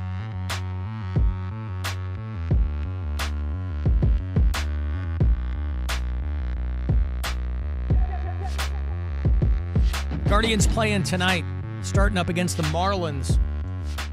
6:40 start tonight, tomorrow, and Thursday. So we will dip out a little bit after 6. Make room for your pregame coverage with Howie and Rosie. Good over there? Oh my God! I got myself in Quite a pickle over here, Rob. I'm sorry. My throat is. Wow. My God. Terrible. Is that midsummer cold? Wow. Oh my God. Do I sound better? Much. Oh, good. I'm starting to sound like me a little bit. Maybe you have a little stuffy? I don't know. Guardians tonight. 6:40 is your first pitch. Around the corner at Progressive Field. Oh, what are they doing tonight, by the way? I always like to see what kind of promotions they're doing. And tonight is the 12th. A guy from OAR is singing the national anthem. Unless there's a local organization called OAR. It says a guy named John Lampley. If you're an OAR fan, probably just creamed your jeans. He is a trumpet player. So he will be, and also obviously a singer. He will be performing the national anthem and take me out to the ball game. Is OAR in town? I don't know. They're from Columbus. Oh, they are? I believe so, yeah. Oh, of a revolution. Is that what the acronym is? Ceremonial first pitch by C.C. Sabathia. That's a big deal. Yes. The newly enshrined. Yes, that's right. They're doing something with his foundation tonight. Well, let me see what other local luminaries are popping up over the next few games. Nope. Nope. Nope. Anyway, they are doing, however, Saturday's game, August 16th, against the Braves. They're doing the Tom Hamilton Hall of Fame celebration presentation. But they're doing all a manner of promotions. Thursday is Pokemon Go night. Oh, boy. Friday is Free Shirt Friday. What do you think they're giving out? This says free shirts. Yeah. Like button-downs? I was going to say, I'm sorry. There's not supposed to be an R in there. It's Fee Shirt Friday, Rob. Hey! Tom Hamilton Hall of Fame Babblehead Night on Saturday. Available to the first 20,000 fans. Saturday is Swimmer's Night. Well, I had a vasectomy, so I can't go. I'm out. Yeah. And Sunday is Faith Day. I assume that's some Jesus stuff and not Evans or... Maybe everyone's supposed to put their foot up on the side of a jukebox. Well, I guess it would be nice. Jump. Yep. If I could touch your body. Or a red baseball cap backwards if you want to get more contemporary with it. Yeah, Fred Durst action. There you go. Hello, who's this? My screen has gone blank. Hello? Hello? Is this Is it Ethan? me? It sure is. What's up, pal?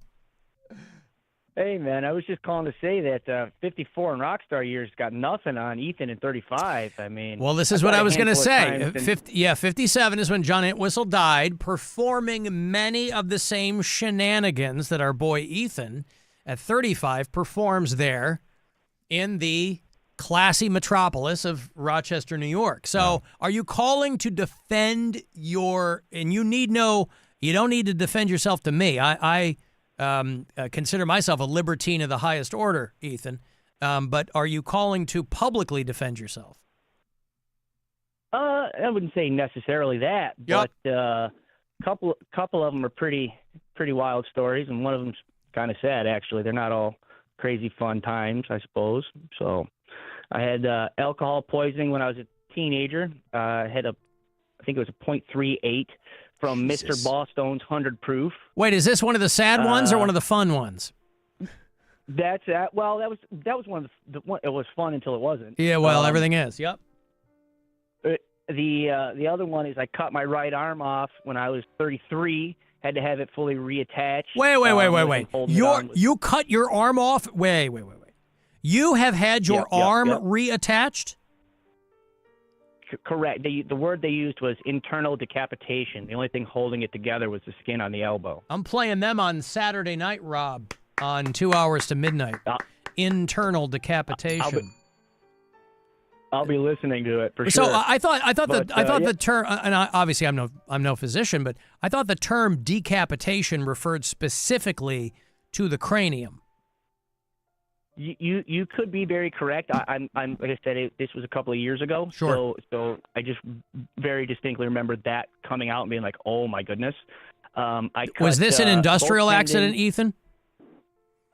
I was helping a family friend remove windows, right? You remember the old farmhouse windows with the window weights? Yeah. And the pain came out, and it came down kind of like a guillotine and caught me in the crotch of my elbow. Yeah.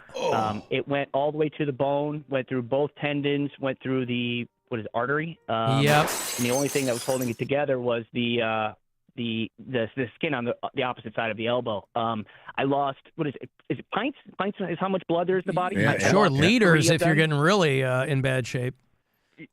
Yeah, I lost 3 pints of blood. I had to have a blood transfusion and emergency surgery on my right arm. They told me I'd never work. I mean, I've been a TIG welder my whole life, so they told me I'd never work again. I'd never write. Son, you'll never masturbate again. And he said, I'll show you. I'll be blowing rails off of Latina Grande Culo in no time flat. Listen, bud, let me tell you, learning how to wipe with your left hand, not particularly pleasant. That was probably the least of your worries. Yeah. Well, and the other one is I hanged myself when I was 31 years old and was brain dead for about 3 minutes. So wow. But he lived to tell the tale. This is a guy who has cut off more connections to blood and oxygen than anyone you will meet in current day. Look at you. Yeah. That was after my father committed suicide when I was 21. My brother overdosed when I was 25. And my best friend hanged himself at 27. And you haven't started going through it. Anyone else, Rob, would have given up on all of the crazy behavior. Not Ethan. He goes, this isn't slowing me down at all. I'm doubling down. No, I leaned into it. Because you got to live. You got to live life, man. You're surrounded by all this death and destruction. You got to live life on your terms.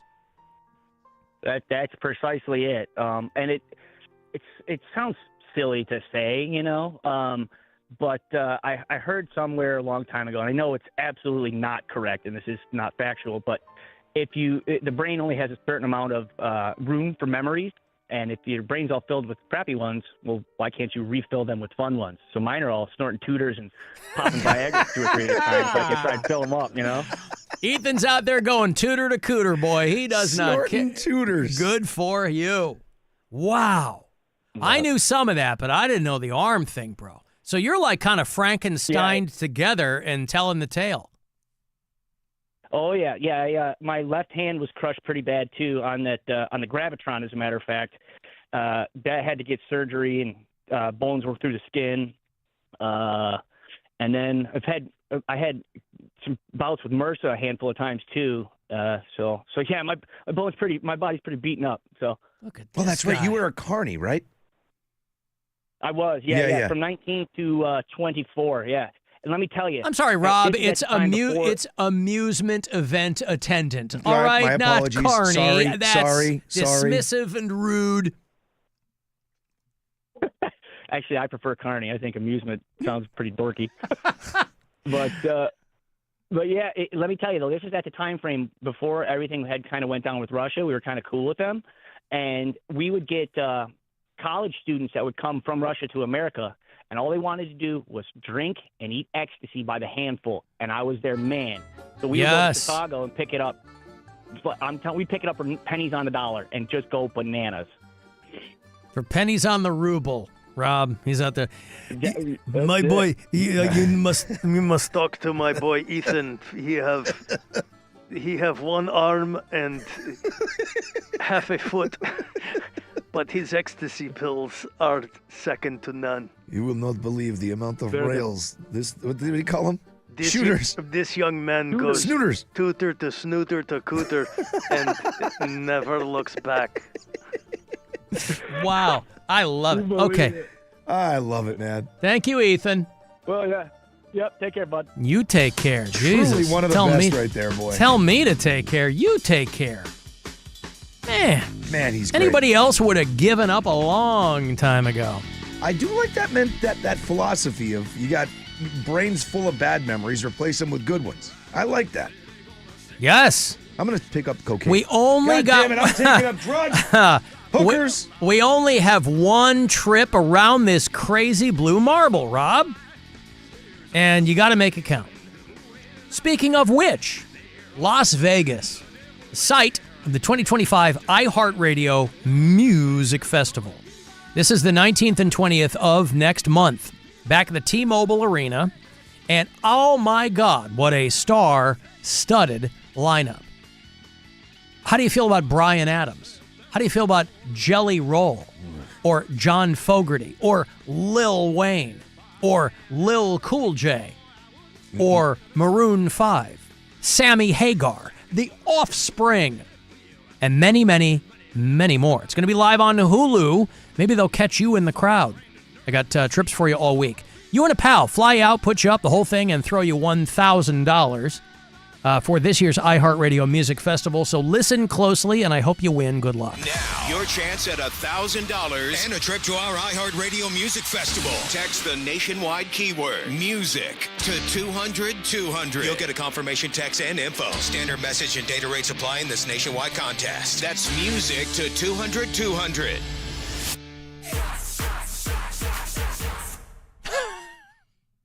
And there you go. Speaking of shots, by the way, and I did a lot in Austin. When did they get so goddamn big? I know everything's bigger in Texas, but like when I order a shot of something, and I realize it does vary, you're not getting it in a shot glass anymore, which I don't mind. Back in the day, you'd get the shot glass. Why not? Now it's like they give you a rocks glass with like legit 3 fingers of booze in it. I'm like, wow, I don't need all that because it's going to be like a night, right? But what happened to the shot glasses? I haven't seen shot glasses in a long time. I know. I'm used to seeing like the rocks glass, but not, legit, because I'm like, it's going to be a night. We're hanging out, a handful of us. I'm like, shots.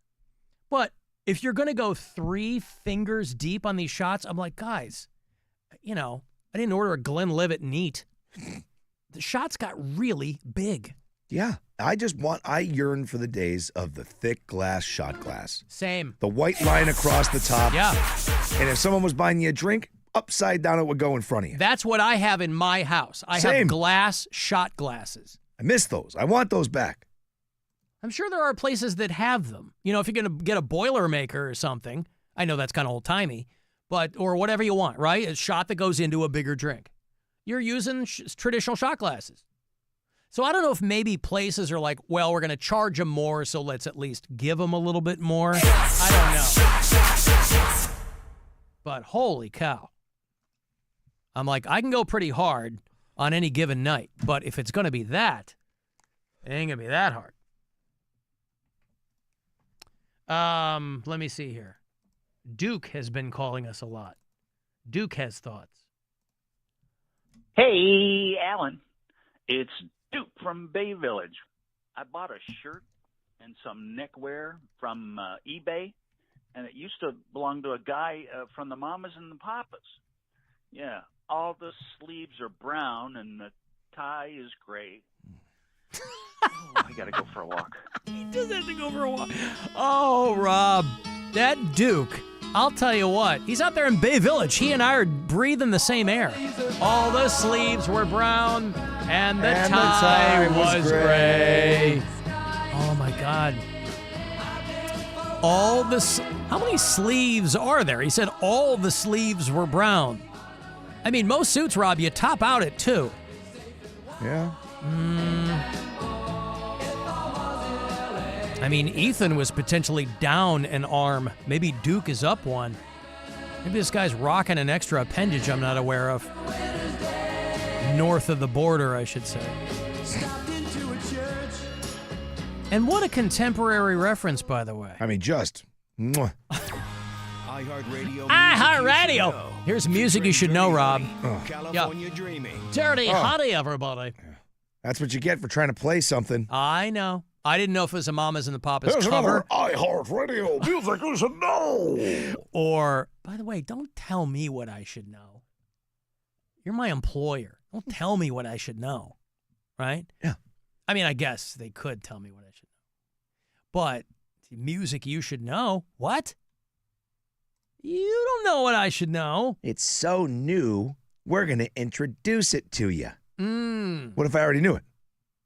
What if I showed it to you? People were telling me that Myles Garrett from your Cleveland Browns got stopped speeding. Yeah. And I'm like, they really ticketed this dude? I can't believe they ticketed him. The guy plays for the Cleveland Browns. Uh-huh. You think on any given day, a dude or a female officer pulls this guy over and goes, be careful, will you? I mean, what's his name? Oh, Jesus. The guy who whiffed in the finals, Ray is his real name. He used to play for the Cavs. J.R. Smith. Wasn't his real name Ray? I think like J. Raymond or something. When this guy was on the Cavaliers, sorry, Earl, not Ray. Earl Joseph, J.R. Smith. When this guy was on the Cavaliers, he was flying through my town on Lake Road, flying through Rocky River, through Bay Village. I don't know if he lived in Avon. I don't know where he lived. But this guy was flying down Lake Road at like 2 a.m. and getting pulled over. That I get. Myles Garrett was doing 100 on 71. I guess maybe that's so egregious that you can't let him go. And it's like his 8th ticket. Is that what it is? Yeah. It's not like, you know what? Hey, slow down. All right? Just take it easy, would you? But is this a speed trap? Because that's where they snagged Shedeur Sanders. I can't say Shedeur Sanders. Is that did I screw that up in the script? No. It wasn't a misprint? No, I did. Shedeur Sanders was caught going 101 in the same spot in June. And it's not a speed trap. It's just it's not Lindale or where that speed no, trap when is. when I drive that road every single day. And that stretch in Strongsville, there are always cops. Always. Just don't go 100 there. Yeah. Go 75. Maybe that would have been the, hey, Miles, come on, big fan, slow down. It's 100?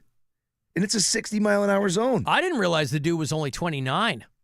Yeah. I thought he was older than that. Listen. He's doing a gray Ferrari at 2 a.m. Yeah, you're going to be doing 100. So in the past 6 years, he got speeding in North Olmsted. Yeah. Speeding in Delaware County.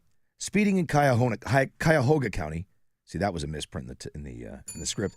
Speeding in Akron, along with initial charges of reckless operation and a turn signal violation. That's just the FU. Okay, but you pay the fines. They're not going to take his license. So after the second or third, it's like these guys driving around that have 9 DUIs. It's kind of the same thought process. Like, they're not going to take my license. Yeah, but then 2 days in a row in 2021, 120 and a 70 in Medina County and 99 and a 70 yeah, listen, in Medina County the next day. Yeah. Failure to control in Wadsworth. That was when he rolled his Porsche. Oh, right. I mean, this dude, like, look, man, yeah. I get it. I can understand why they're like, hey, man, we're going to give you a ticket. $250. Probably just wiped his ass, and here you go. I mean, if you, on multiple occasions, can't, quote, control your vehicle, you really do have one job when you're driving, control your vehicle. Yeah, okay. Because I guess maybe I didn't realize the depth and breadth of his traffic infractions. I was like, wow, I can't believe that they're ticketing this guy. I mean, any Cleveland cop would be like, yeah, just be careful. Well, you know what it is, too. You play for the football team. I think at a certain point too, right? Because everything is recorded now. You know what I mean? If you light somebody up not knowing who it is, you walk up to the car, it's on camera on your body cam, and it's Myles Garrett, and you go, yeah, I get it. You were doing 140 and a 60, but you know what, dude? You're a killer football player. Thank you for everything you do on defense. Get out of here. No. Yeah, those body cameras never get turned off. Good point. But again, you don't know who's in that car. No, I get it. If every time they get this guy, he's doing triple digits, you're like, bro. Come on. You don't have anywhere to get that quickly at 2 a.m, even if you're Myles Garrett. And these are the ones we heard about. How many small town cops were like, holy crap, can you just take a selfie with me? And they're like, get out of here. Go ahead. These are probably stadies that are whacking them. Yeah. Well, you know, Rob, that's why they call him 120 Myles Garrett. Ow! It's the Alan Cox Show on your socials, ladies and gentlemen. Hey, listen. Stop by any time. I'll be the guy doing 65 in a school zone. I got to take a break. Hey, Guardians pregame shortly after 6. 6:40 is your first pitch, first of 3. Right around the corner here downtown. Guardians against the Miami Marlins tonight on MMS. The Alan Cox Show. On 100.7 WMMS. Rover's Morning Glory. So you think you might have some info on a mysterious unsolved death in the area? This guy had a lot of skeletons in his closet. He was an extreme homosexual, and he was meeting with men. Like there was a peep show place on Barberton Road out in Norton where he would go and meet men. Yeah, I know that. Yeah. Oh, yeah. Okay. Charlie frequents that all the time. Yeah, of course. Charlie's now a prime suspect in this case. Mm-hmm. They call him the Glory Hole Killer. Rover's Morning Glory. Weekdays on 100.7 WMMS and 24/7 on our free iHeartRadio app. Hey, it's Alan. Come join us on the Good Time 3, Saturday, August 23rd for Captain Fun's Floating Fandango. It's all brought to you by Circle K. Live music from Taint Smasher and the Master Blasters and Circle K Inner Circle prizes. Get on board by listening to the show in the afternoon. Win online at WMMS.com or come out to my one Circle K ticket stop Thursday, August 14th at the Circle K in Akron, 1526 Vernon Odom Boulevard from 11 to noon. Captain Fun's Floating Fandango presented by Circle K Saturday, August 23rd. Go to WMMS.com for the details. Live radio, trusted DJs, breaking news, live play-by-play, endless music, and podcasts just for you. It's the free iHeartRadio app. Radio your way. Join the millions who already have it. Download the free iHeartRadio app, the #1 app for radio. Back to school means back to the road. Get there in style at Volkswagen of Streetsboro. Whether you're sending the kids off to college or just need a reliable ride for the carpool, we've got you covered. Volkswagen of Streetsboro has interest rates as low as 0%, and every new Volkswagen comes with carefree coverage, including 2 years of scheduled maintenance and roadside assistance at no extra cost. Stop by VW of Streetsboro today and get a vehicle that'll impress this school year. Plus, we want your trade. Right now, get up to $5K over Kelley Blue Book, even if you don't buy from us. With legendary safety, top-tier tech, and Volkswagen reliability, you'll ace every drive this school year. But don't wait. These back-to-school savings only last until August 31st. Visit Volkswagen of Streetsboro, conveniently located in Streetsboro just off 80 and 480, or explore our offers online at VWofStreetsboro.com. With approved credit, see dealer for details or call them at 330-342-7000. Expires 8/31/25. Working out and taking care of my dogs and my fiance, my mornings can be pure chaos. But I took one chore off my list when I got laser hair removal because no more shaving. Not my legs, underarms, bikini area because my skin is smooth, it is pretty. I'm talking hair-free all the time. Book your free consultation today at idealimage.com or from your cell, dial pound 250 and say Ideal Image. Bank of America is a nation's leading business lender, and we're ready to help with your next goal here in Cleveland. That's why we have over 3,700 local business specialists across the country. Because with the right team, your business and community prosper. What would you like the power to do? Learn more at bankofamerica.com/local business. Bank of America, official bank of FIFA World Cup 2026. Bank of America Corporation, all rights reserved. Water, fire, wind, mold. When disaster strikes your home or business, there's only one name you need to know: Paul Davis. For over 30 years, the professionals at Paul Davis Restoration are the experts that Northeastern Ohio trusts for rapid emergency response. We are your best friend on your worst day. Why? Because Paul Davis is committed to minimizing stress and disruption to your life when your home or business experiences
I want to listen too. What's radio again? 216-578-1007 or 1-800-348-1007.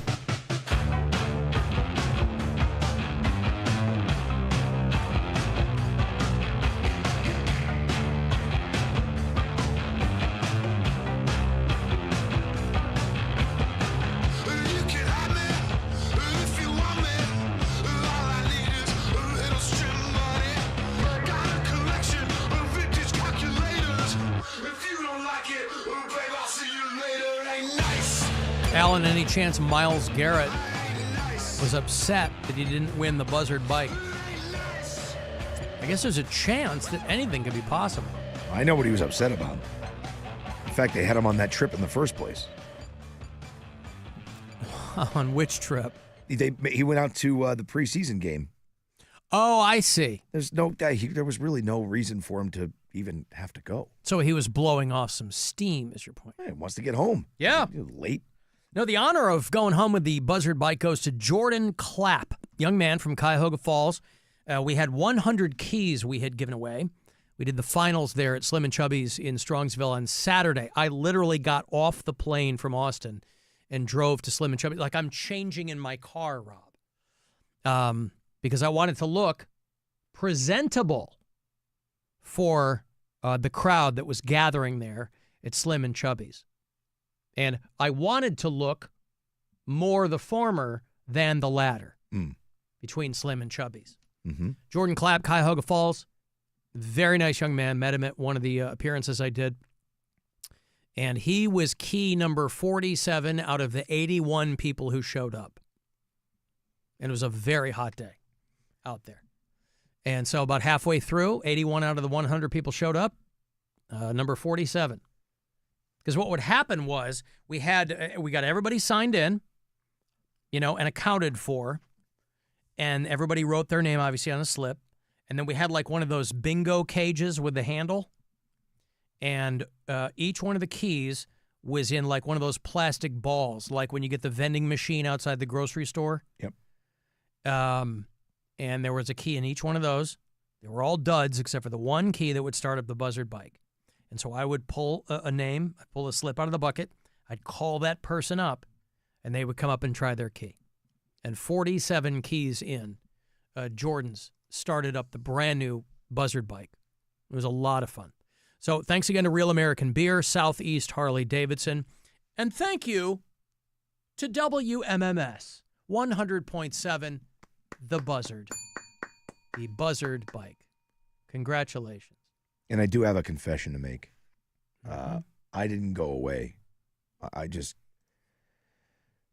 want to be in the punchline of Slim and Chubby. That's really, no. The two of us together Yeah. look like the number 10, and I didn't want to go Slim and Chubby, so I stayed away from it. I don't think that's fair. I'm sorry. I don't. I was away. Yeah, of course you were away. Yeah, dude. Yeah, dude. You kidding me? Yeah. It was a perfect time, dude. Yeah. Killer. You just got back last night. Late. You got back later night. Well, I came back Saturday afternoon, but.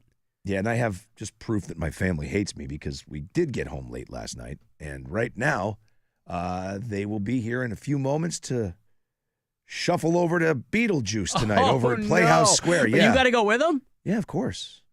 Wait. So these were plans made before you left? So, well, kind of. My wife and my daughter, Callie, made the plans. So my youngest daughter and my wife were like, well, we can go see Beetlejuice. Why don't we do it the day after we get back? Because we hadn't seen each other for a few days. Gotcha. And I was like, oh, boy, that... And it's literally, tonight's opening night. I gave away tickets last week, I think. Yeah. Or the week before. But it's literally only over there like through the rest of the week, right? Yeah. So I'm like, what am I going to say, no? Like, Right. I don't want to do that. I was like, why don't we pick another day? But now we're moving Caitlin in to college this weekend. Mm-hmm. She can't stay, but we can bring all of her stuff ahead of time. So that takes up Saturday. So I got to go the day after we get back. I got like 3 hours of sleep. I go sit in Beetlejuice. But you can sleep during Beetlejuice. No, it's actually pretty good. I've seen it before. Oh, really? You Yeah. have? Yeah. Oh, you've seen it before? I have, yeah. You're going for them. I am. I haven't. I Boy, mean, I you're didn't nice. see him much. You're not even going to demur and be like, oh, Have a ladies' night. No. Have a great time. If I wasn't down here already, you know what I Yeah. mean? Like, that's the thing. Like, we've talked about this before. Like, now that I'm here, I'm kind of stuck. Like, when a record guy, I'll be like, hey, why don't you come to this show? I can't go. I live 45 minutes away. I'm on the air till 6:30. Like, just walk across the Right. street. So now I have all these things. My wife's like, well, you can just walk out of work. We'll pick you up and go over and have a bite to eat and then go to the show. I'm like, oh, God damn it. Okay. You being on this show has really screwed you. Well, no, I mean, in Wow. some ways. In my, Of course. In my my ways in my quest of being a hermit, yes. Yeah. Yeah, it's made you, yeah. Yep. You're too close to prime time now. That's right. Wow. Yep. That's why they call him prime time Hollywood Rob Hollywood Anthony. Rob. Yeah, I get so many DMs. Hey, Hollywood. I'm like, oh, come on. I think that one's going to stick. I'm not going to lie. Hollywood Rob Clip Anthony. Rattler seems to work sometimes. Yeah. It's a small batch of people that use that one, but Hollywood Rob, I get a lot. Yeah. Well, people are bummed when you're not there. People are coming up to me at Slim and Chubby's. Rob here? No. Yeah. He's out of town for the weekend. And then they go, oh, well, good to see you. And they turn around dejected. Where is he, dude? Where is he? Because they're used to me. Like, I get it. They're used to me, right? You're fresh meat. Well, They're you know like, what? Well, I just want to talk to the new guy. I go, trust me, I understand. Well, you should have simply said, if you want to talk to him, go to WMMS.com and buy yourself some tickets for Captain Fun's Floating Fandango. They are only $20 per ticket. How do you like that? How's that? Or try to win them. Yup. But we will be there together. Yeah. Or whatever that guy who calls himself my stepdad, black stepdad, Admiral Hilarity's buoyant lambada. Yeah, that too. I'm going to throw that cat overboard and see if the stereotype's true. You son of a bitch. I don't know what you want me to do, but I get you. You bet your sweet ass. My mom ain't gonna date no dead guy. Oh, I'll make sure we can throw him a raft or a lifeline right. or something. Maybe. Yeah. Oh, my mom wants nothing to do with your bloated corpse. She's not that desperate. She got a few cats on the hook. Oh.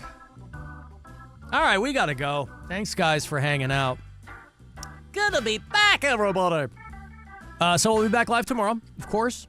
Somebody coming in this week?